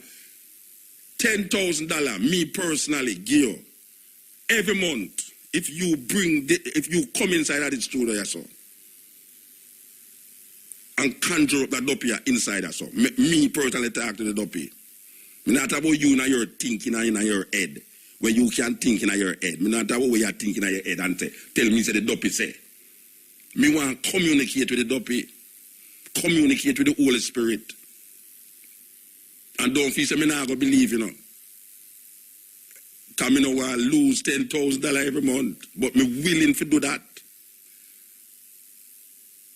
So, me I send out the challenge out there. Any person, preacher, hobby man, spirit this or spirit that, can come in at the studio so, and conjure up a, what them call it, paranormal spirit, and make me personally, Mutabaruka, sit down here so have a conversation with the spirit. Me we give them $10,000 every month for 1 year. Yes. And if you're a church person, me will go to your church every Sunday from now on. So me I'll add that into it. Believe you me. Because this thing is like a joke thing. A joke thing, olive oil and language where you don't understand. All these things Jamaican people into. And it now get them nowhere. They must suffer more and more. You know, say IMF come, and come just go so boof, boof, boof, and just take over the government.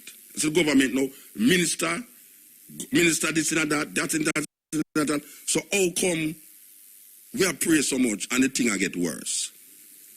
So, tomorrow I put out the same channel. Well, not tomorrow, a little more.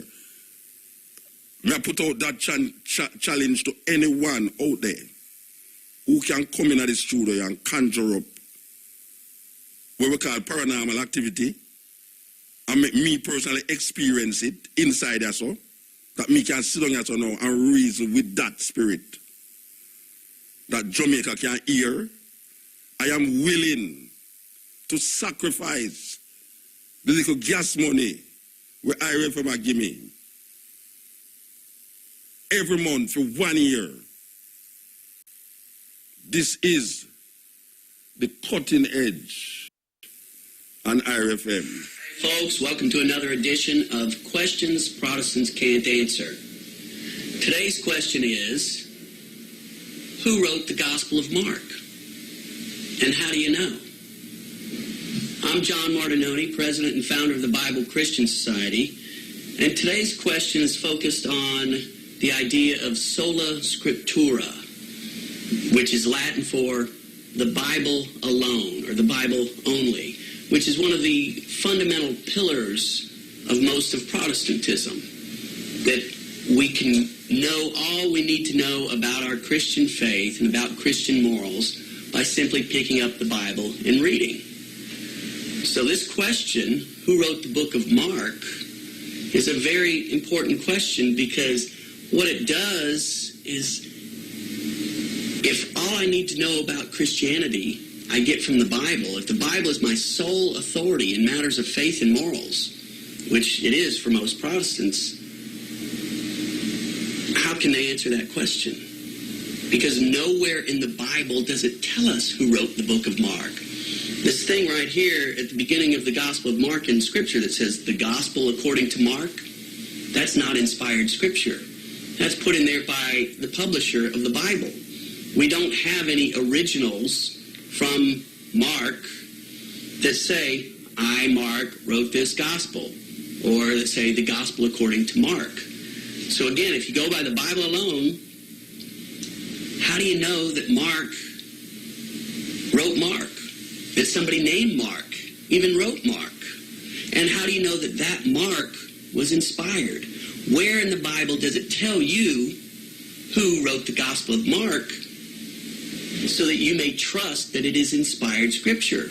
Because if you don't know who wrote it, how can you know it's inspired Scripture? This is very, very important. So as Catholics, we need to ask everyone who believes in the Bible alone as their sole rule of faith, who wrote Mark? And if they say Mark, the secretary of Peter and companion of Paul, the next question is, how do you know?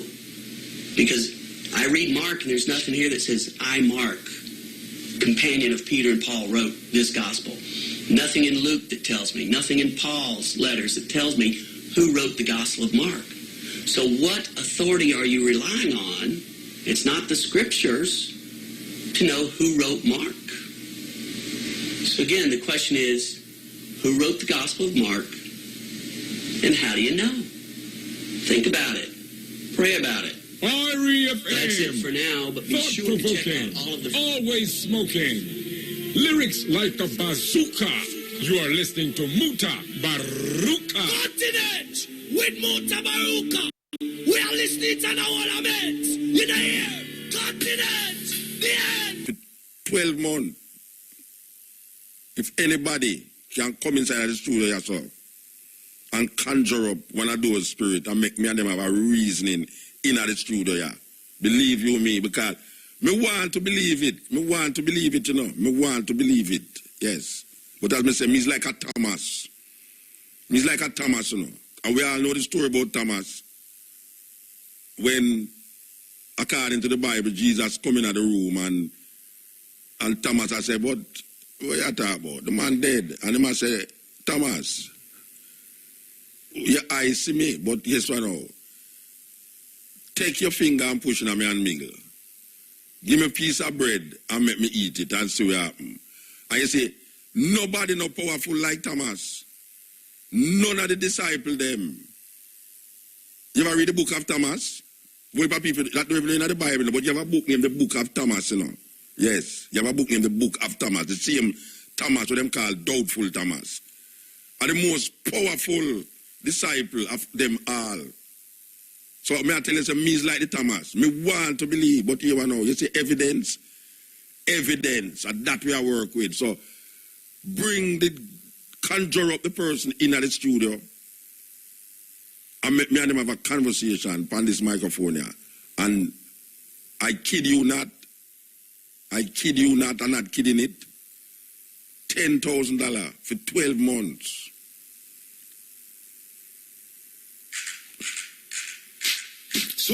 Dearly beloved operator have a reason outside of I tell you. Yes.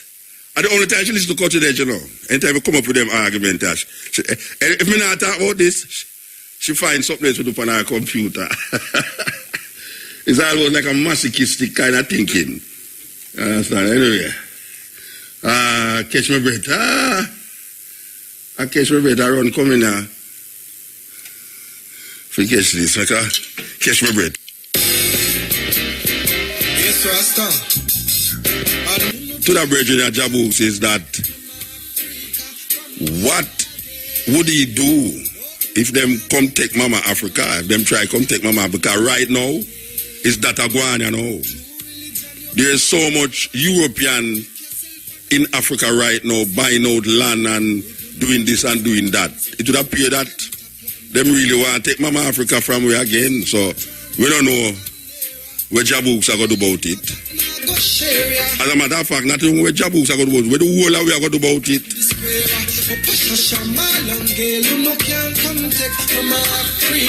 Yes.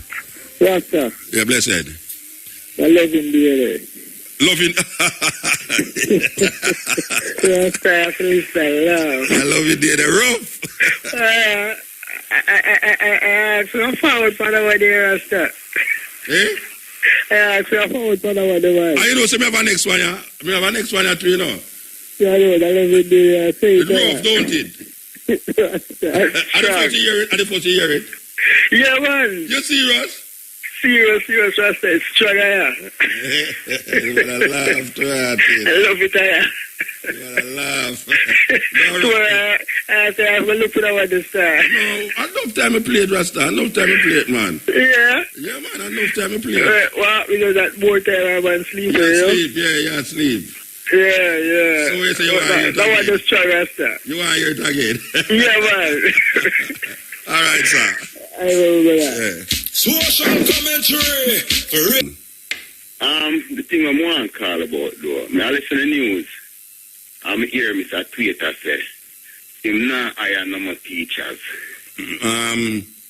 No, he must say, all right. Him kind of clarified still. Yeah? Yeah, him say there is certain places that need teachers. Like teachers who teach mathematics because they want a whole heap of maths teacher because you know say that is a subject where most ones now really go into. So him say the others, there might be a problem to get jobs in the teaching area. But the thing will get me stick up in now, the thing will get me scared now. And when him say he want social worker. And then me did hear the Ayata the other day say them a plan to build some prison, how much 70 million to build to put young people in. Yeah, them not build no prison, them a kind of convert some of the prison them. Yeah, but no, you hear so them a build a prison door. Them a go build a prison quick. Yeah, but like in America now. When social workers say a man a smoke herb and the youth go to school and tell teacher say father and mommy use herb. They must send some social worker come take with the picnic and put them in some fast at home and put them in a place worse than where them take the children from. Yeah. So I wonder if they must start IMF tell them say, I am more social worker. So we can take some of those children from their home and put them into these places that they are planning to build. Well, brethren, I can tell you something now. Everything what them do now, you have to just assume says the IMF said tell them to do it. Believe you me. Everything what them do, you know, me figure say it's because of IMF. Yeah, as we say, you have a tune where you say, we know them up to big boy, we know them up to... Yeah. You know? And we have to, anything with them say now, you know, you have to be very careful. Yeah, man. And cause them don't have none of our interest in them art. True, man. No, they don't have none from Jamaica to Haiti to Africa. Any black people there to Brazil. And I say black people there at the back of the race right now, you know. Yeah, and we are doing everything wrong. Everything wrong. Yeah. And sometimes, and as we say, I see you see the food, you know. What do you mean for the food, man? The food are the main thing. The food. But every time I say that on the radio, a man will joke me and make, but are the main thing, man. The main thing are the food, man. Yeah, because we are what to eat. We are what to eat. Because we was doing everything else except eating what we eating now. Years ago when my grandmother did live, what we eating now wasn't existing. No, never. But everything else was existing. So one would have to draw the conclusion and say if everything else was existing and that never did happen, therefore the new thing where we introduce in the thing, is that a cause of thing? Yeah. Even next thing we pray again too. When I was like in the 70s and 70s, there used to be a lot of lamb's bread cali herbs in Jamaica, sensimania. And it seems like them herbs they used to give musicians and poets great inspiration to make good tunes, and then them they come and spray it out. Like and take the cocaine come in. And then they bring in all the indica. I remember that talk to from in the 90s, a virgin, I think, Nebraska. And from Nebraska, Ralph Smith. The indica to a youth brain is like crack cocaine. Yes. Yeah, man. It's like a genetically modified herbs. Because them you can make it look in a fine of them, boy, I go to another closet, you know. Well, no, them just find a house up a Stone Hill. With somebody who grew it in a them house. You never hear about it? No, I never hear about it. Yeah, man, them find somebody up at Stone Hill, man, with that serious house thing go on with water and light and everything inside it. So just like how we see it a foreign. Yeah, man. Yeah, and that go on. Yeah, man. So, we don't know. So you see, even the music gets awake, and I said, the lamb's bread carry away. The elders them used to smoke on my stepfather. Dollar quarter and all that. Herb they extinct now, you know? Yeah, man. I just genetically modified herbs we are getting now with the grabber mixing in between it. The tobacco. Yeah. Just grab you.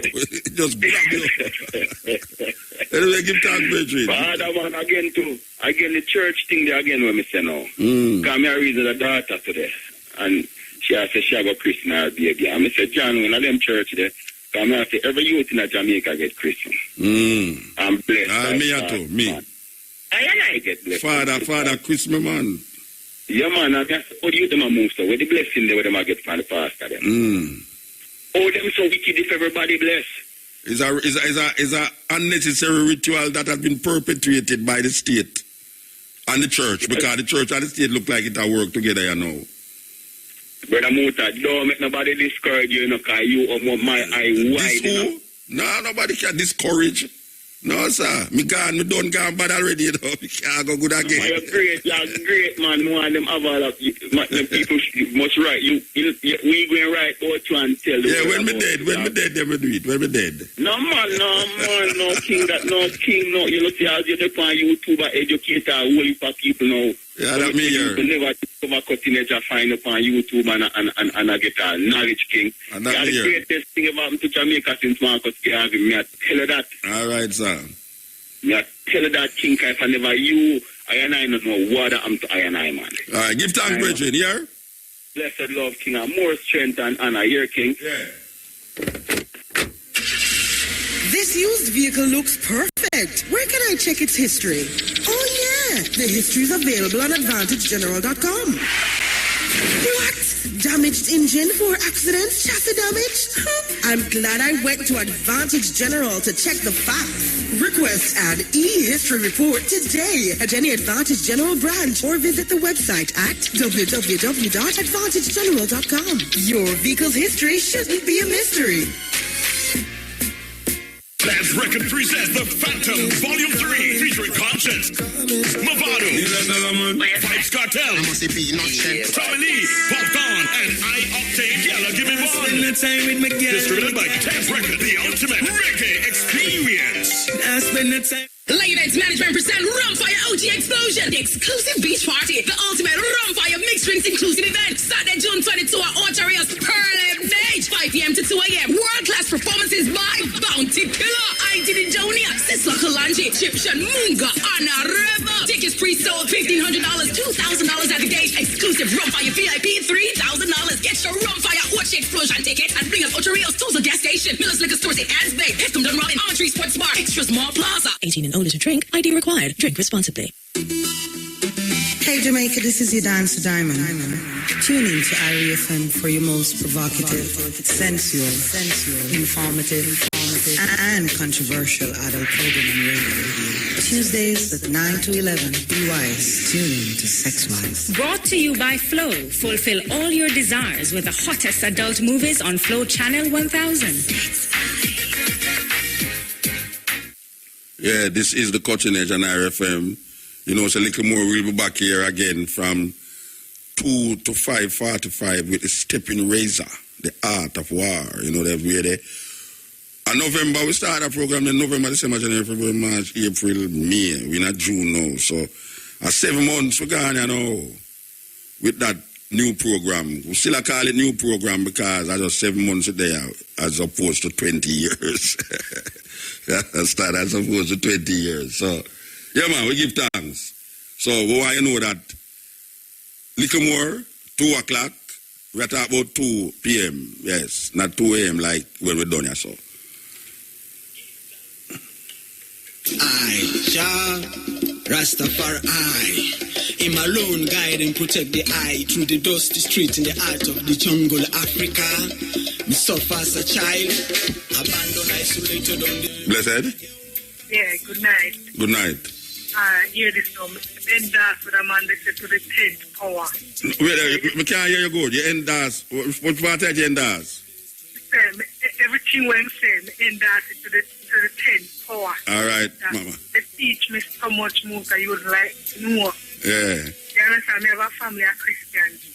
And because them are Christians and me are the devil, that's right to say. That's to use them word. Yeah. Their language, God, the Jesus Christ speaking away with them teaching. Yeah. They make me think. I saw it go for two. Yeah. And the wicked, you're the devil. Hey, my sister beat me off one night after the fear Jesus and our God. You understand? Listen, after everything me I do fear, you know. Yeah. It turned out that every time she should say, somebody should say, Jesus, she don't say, Jackie. What we fear. Yes. Them not talk to me, them not deal with me, come at the devil. And why them got church and them are Christian. So you make the woman chop off her the little pin head? You understand, Muta? You have to tell him, say, me are the 10 devil from hell. I don't care how me are the devil, me no wicked like all them wicked. Listen to me. My mother is a Christian and my mother slung in front of me and tell me, say, she going to tell that I want to make sister know, she going to tell her some lie about me to make sure that sister they don't make me come around there again. I'm going to say, oh, that I got satisfied, you know. She tell me, all I have to do is go to church on the morning and ask for forgiveness. Oh, that you say? Yeah, I said to her, after the woman looking at my face and tell me, she will tell her what her life and me, you know. So I say, you got to ask God for forgiveness to tell life and me. I mean, in front of your face, and you tell me, tell life and go ask God for forgiveness. Well, I tell you, say, I overhear 2 women attack, and the other woman I say, I'm going to just go down and I go tell her some this and that, you know, and then go to church, go pray, you know. No joke thing. Yeah. Me personally hear that this week, yeah. One woman I tell her next woman that, say, me go down and I go tell her what's it, this and that, and then me go to church, go pray. I got there live with my mother sitting in front of me and tell me that. You know what I say to you? Yeah. Hey, Muta, I love it after one night. And the radio station and talk, you know, just talk and I live like where people really are got you some woman, you know? Yeah. Yeah, every man get up and talk about Marcus Garvey and Malcolm X and Martin Luther, all them man there.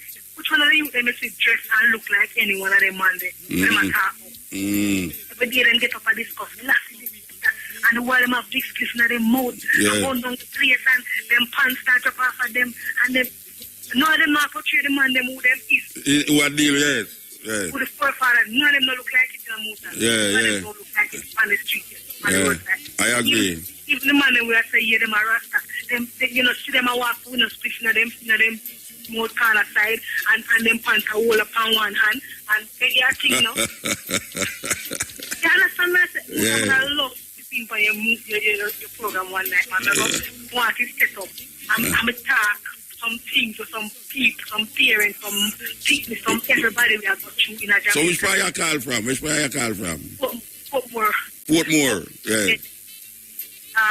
Jackie Day from Portmore. Yeah. Okay. Yeah, but that's true. You talk, man. I tell you, say, you have some people, man, Them have the violence talk. Hey, watch out, man. Them go to church every Sunday and the violence talk. Let's step out and I'll show you them states. For them God fix for them consequences and for them situation at all times, you know. Yeah. You understand? Because them create for them God and God create them. Yes. You understand? Yeah. What this same sister fear man when me that look after take care of him live on me yard. When she take up the man in the mood, the man have a job and the man and I was live on my house. I was dead later when them go get married, move out kind of saying can't marry to move my sister and live on and then go rent a little place. Then go rent a little place and me end up having to pay the rent for them because I have to pay the rent. But I show you how them safe. And the girl I go literally look for me and tell me them pick me and I shall look at my things. Tell the back and forth, everything. No, them never say thanks yet. Because in my mother yard it there. Yeah. And me live near side my mother she call me and ask me. So I said to her, you ever tell Sharon say me I look after her a little bit more time? No, I don't tell her. But she must know. I say, oh, she gonna know if you not tell her. She gonna think that you are to take care of her. Bring her and well by yourself. I know you to make sure know. To make sure know that around here and there, to make sure know that I have to do it. Sometimes I want to call me to make the party around it. Come. And then them end up and say, you are the devil.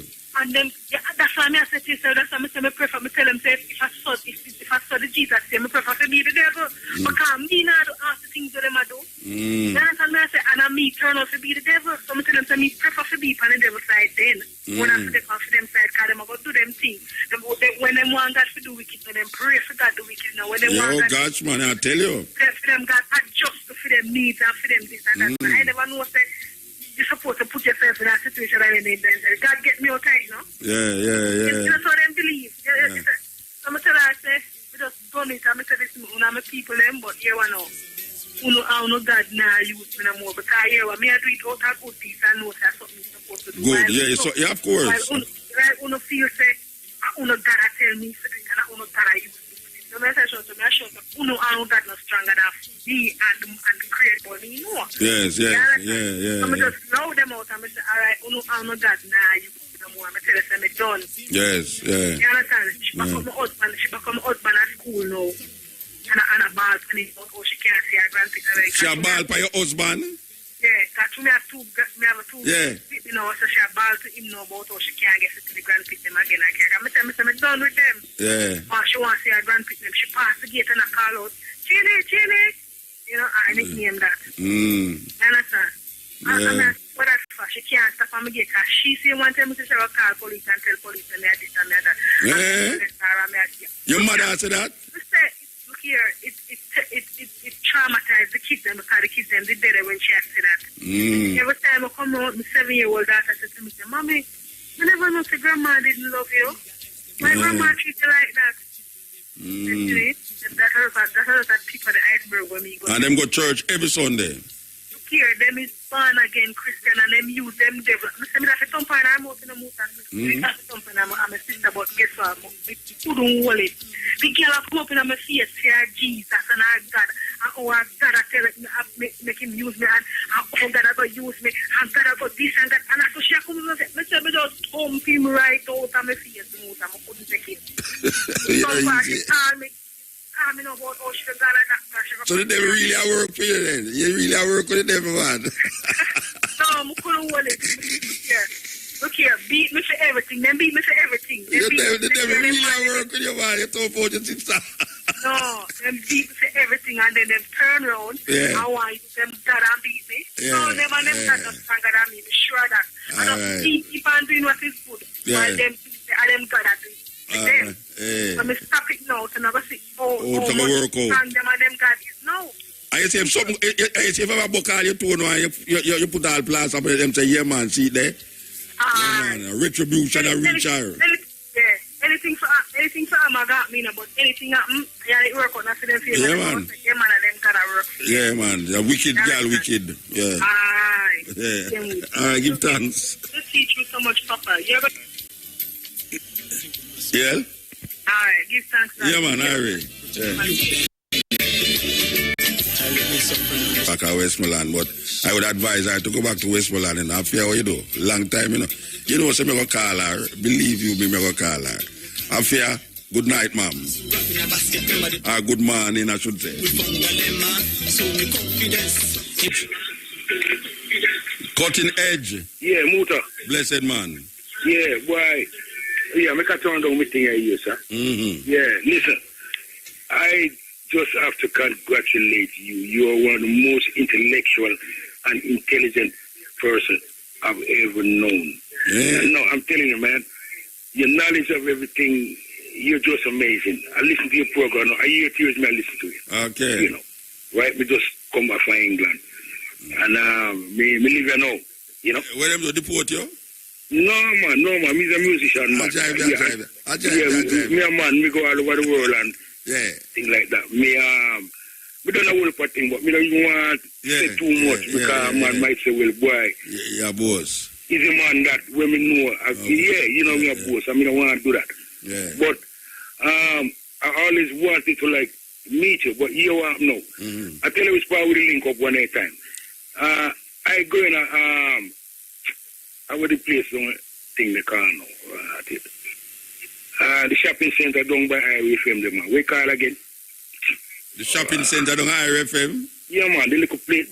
You mean in a town or Jamaica? Yeah, which one? No, man. Watch man. Watchy.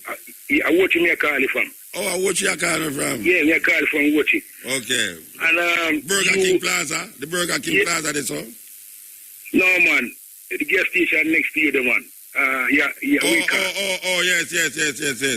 No plaza, no dung the man. The gas station you talk about. Yeah, the gas station. And you there go, you there buy something, and me there buy something, and me go to, and me say to you, say, you respect, man. Yes, you know? yeah. But if you can remember, because you meet so much people and things so like much people, when me left here, so I go out there, so everybody see me. Yes, exactly. You know? Unless it did have all a one eye or a 1 foot or... No. Piece of head you chop off, or them would remember you. You just done the show. Yeah. Just done the show and come by something and I move out. I mean, I move out too. Okay. You know? Yeah, man. And things like that. But the point I try to make now is this, that you said some vital thing tonight to do with this dopey business and this ghost thing and this thing we're going. And believe me, I'm going to join you on that money because... You put a money pan top it? You can put a money pan top it? Yeah, because I want to this dope here with them talk about and they have to contact you on the radio. Yes. And you interview him and everything. He say, well, yeah, that is a fact. Muta, what's wrong with our people in Jamaica? Why is superstition that she's so old with down over the years? Of course. What's going on, my friend? Yeah, man, of course. Superstition, man. Superstition and old with down, that's why we can't get ahead. Imagine that. I can't believe that. Too much madness. That's the people them go to church for a sense of gratification, you know. And when them go there, them get the same superstitious thing and come out worse than when them did go in. Exactly. Without any form of information. Then go hear people say that and then go pick it up for them. I say, yeah, man, adopt it. Yes. Why can't they go into the facts and find out exactly what's going on? Before everybody will follow each other. Listen, brethren. I don't know. I just hope that we can come to our senses at some stage. Come off of them things there and start thinking positive. Get the life together and start move on. And I think we'll be more successful as a nation. Yes, blessed man. Really, no. Blessed. One more thing. Yes. When I was a little boy in a Kingston, all right, and me live with my grandmother and my grandfather. My mother and father gone to England. And me and my sister go live with my grandmother and grandfather. And every night we see hear something on the house stop. Right? You know, like you hear a true son or something like that. Son or with the rice. I know one I will catch him and find out, say, is him a do it? And all the time we say things a dope, you do it, you know. We catch him one night, a true son on top of the house. Yeah. They don't know what the one, you don't know what the one where the woman always hear the woolly pot stone on her house pot. And when she get up in the morning, she not stone. Yeah. So one time now, she go decide, say, boy, she go set up a man for watch it. Guess it's what happened. What? No, somebody had throw ice on the house top and it melt before morning. It melt before morning, so she don't see nothing on the house top. And what you say? She think what them call DeLawrence. You know, DeLawrence, boy, them can't blame DeLawrence for foolishness, man. I tell you, man. Listen, me not keep up your time, you old man. Yeah, but man. Listen, blessed and do what you do, man, because I think you should be the Prime Minister of Jamaica. No, sir. Yes. And then I have a little reverend to walk around with me and tell me to go with the election. I've been dealing with 7 and 13. Because something when you talk about there is so logic and it's so, it's such facts, it's such thing that we need somebody like you with that type of a mentality, man, to kind of run things and make people understand what going on. Give thanks, Bridget. Listen, guidance you and keep doing it, though. All right, yes. A favorite little sister of mine, I shall not call her name, I shall not tell her, say, I saw her a while ago, and I shall not tell her, she's sitting down and listening to me.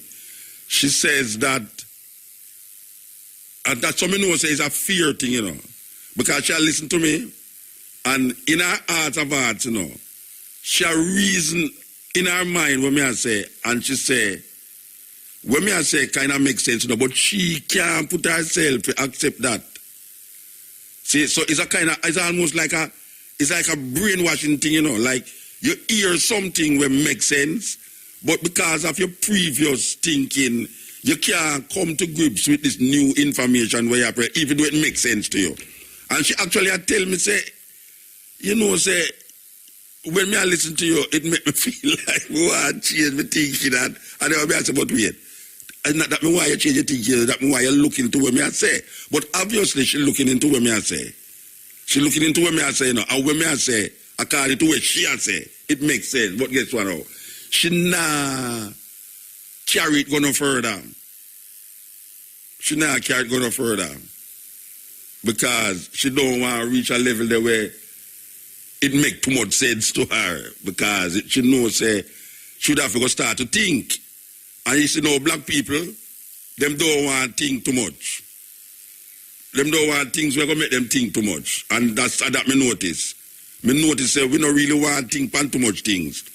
We frivolously just go about to business. That's why them say ignorance is bliss. And them have we accept ignorance as a blissful thing. Ignorance, a whole heap of time, is stupidity. This is the cutting edge on RFM. Yeah. Blessed. Yeah, look, Moto. Ira. Yeah, man. May I listen to you? Yeah, man. I just want to congratulate the I on the good work with the I do. Whatever you use the I see. Give thanks. Yeah. Tell me, say I'm a New Jersey lady. This. Tell me. No, man. I'm a New Jersey lady. At Jamaica you call from? Yeah. Okay. You sound like a New Jersey lady we have a whole heap of children and want to come back home. Yes, I know. I can't count on mobile. All right, yes. You know what I know more. You see the God thing and the Jesus thing. You see, based upon what they teach you from where we are going, they kind of put fear in people. Yeah, man, a fear, man. Like the operator outside, a fear a liquor down when me talk a while ago. Yeah, man, a fear, but it's just like some of them would understand now, like, Jamaica is a way, but if without prayer, it would have worse. Yes. But my twist to this is that if God is omnipotent, right, and He may know everything, why you need to pray? Yeah. Why you need? Because if He know everything, then why you need to pray? You're not supposed to just do what you want. It's like an ego thing. It's like an ego thing because it's. You see, I reasoned with the operator a while ago, and the reason is this: that this man would kill the little old lady down at Orange Street. Him says a voice and I made that God I tell him to do it. Now you have a story in the Bible about Abraham and his son, And the purpose of that story is God want to prove the loyalty to God by tell Abraham to go kill his son, sacrifice his son to him. True. Now my argument is that if God is omnipotent, omniscient, and know all things, why God wants you to prove to Him, say you love Him? Why is God putting all these obstacles in your way, knowing say you're a man, and you want Him you to prove to Him, say you love Him? Him not that it work that out in Himself. And what is the purpose? It's almost like an ego. It's like, why you want me to take my own son? For God says, sacrifice my son. And when me go kill my son, him say, no, don't do it. You show me say you love me then. What is the purpose of this all-powerful, all-knowing, all-loving, compassionate God? If He want to lead you to do that. That is why them sing. You ever hear the Lord's Prayer yet? You hear them say, and I know so it right, you know. Them tell God to lead them not into temptation. You never hear them pray yet? Lead us not into. But God, you ask God not to lead you into temptation. What kind of force is that?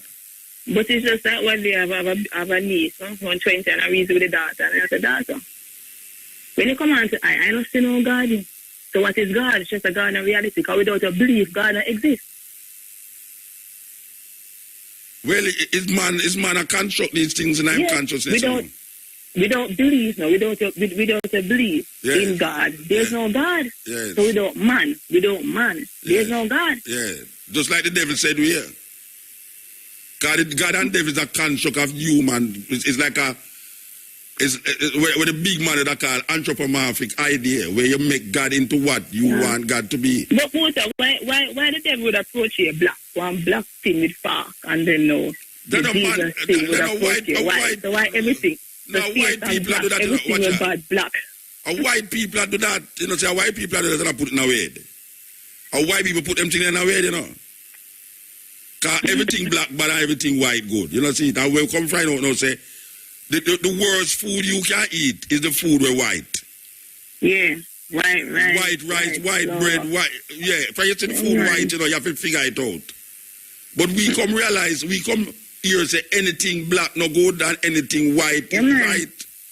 So we have to correct them things there in our consciousness. You know, if we not correct them things there, no care where we do, no care what we do, we're going to get soaked.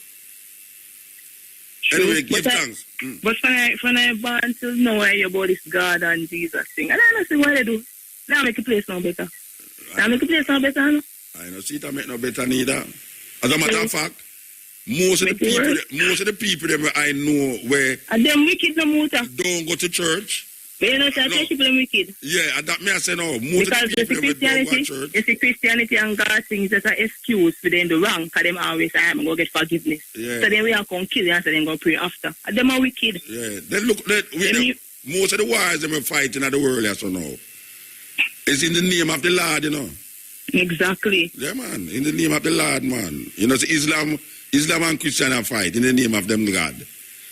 Everybody are fighting in the name of God. Anyway, give thanks, sister. Give thanks. True. Mutabaruka. Yes, ma'am. Muta. Yes, may I listen. Yeah, what I said, I have like a number I could get off the ear or so. Yeah, call the operator and make you give me a number. Alright, give thanks. Yeah. From you know what spend all you money make your pants go flap. It's important to Jamaica. That will be happening at Neville Hall Lecture Theatre this Friday, June the 14th, 6 p.m. to 9 p.m. Very important that we understand who is Leonard P. Howell in the Jamaican context. Yes. Cutting edge. Honorable God. Blessed man. Go give thanks to life and to the mighty life giver. Motor. May I listen, man? You're slow for answer and slow for talk, though. One going to repatriation. Tell me now. I don't understand where you listen to, you know. I just a bag of more talk, but let's see no action. Which part you call from? Africa? No, I call from America. Okay. But the Caribbean people come home, come touch base with you, because I just come from Africa a couple months ago. Okay. Which part of Africa are they there? Ethiopia, the motherland, visit Sasha Mani, and that's why right now I have to go on to repatriation. Well, it's in the making. It's in the making. A whole heap of ones that do things. Maybe you never hear about no ones that do nothing pertaining to repatriation and reparation. Yeah, man, I see ones and ones. Honestly, I have to big up even the Trinidadian and them, I sit down there. Yeah. Are the first you go down there? Are the first you go up there? Yeah, first we visit there. Okay, all right. Well, you have a whole heap of things that go on. Still, you have to just get involved and know what is happening, or else you will get disillusioned, you know. You take too long to answer back, though. The Jamaican community is very small along still. Towards what we know, and the Jamaican and the Rasta man, they were trying to repatriation. And when I say, them free to move, you know. But as I say, I don't see no movement. Well, most wanna move towards Ghana, you know, or South Africa, you know, because the investment thing down Ethiopia there is not very conducive to man movement. So man I move more to like Ghana. Where go on this one? Okay. Wow. You have some whole heap of things that go on there, you know. Yeah, I don't know if the frequency, but they are chip in and chip out. Yeah, what may I say is that most wanna move towards Ghana and south, down and south there, you know, because I know a whole heap of virgin who used to there. Ethiopia, they gone down and Ghana, they go build up and set up themselves. You know. And I see ones that move from all Ghana and Kenya and them places forward to Ethiopia. I see a big Trinidad community down there. Yeah, the brethren know all the big hotel down there Trinidad him come from. The big hotel where the Paul Chachamani land there. And Trinidad him come from. Yeah, I'm saying I'm going the things. I'm here to the government, the Prime Minister went over there the other day. Yeah, the Prime Minister of Jamaica, yeah. Well, I don't hear exactly where going up to now, but with that, I think I hear Angela said she got up on the program. I don't know if she's up on the program. I never hear it. She got up on it, running African. Yeah, but I don't know if she come on already because I never really hear the running African this Sunday, but I don't know because I hear Angela that say. Yeah, we don't hear nothing more after the visit. Yeah. Anyway, we have to move now, do you know?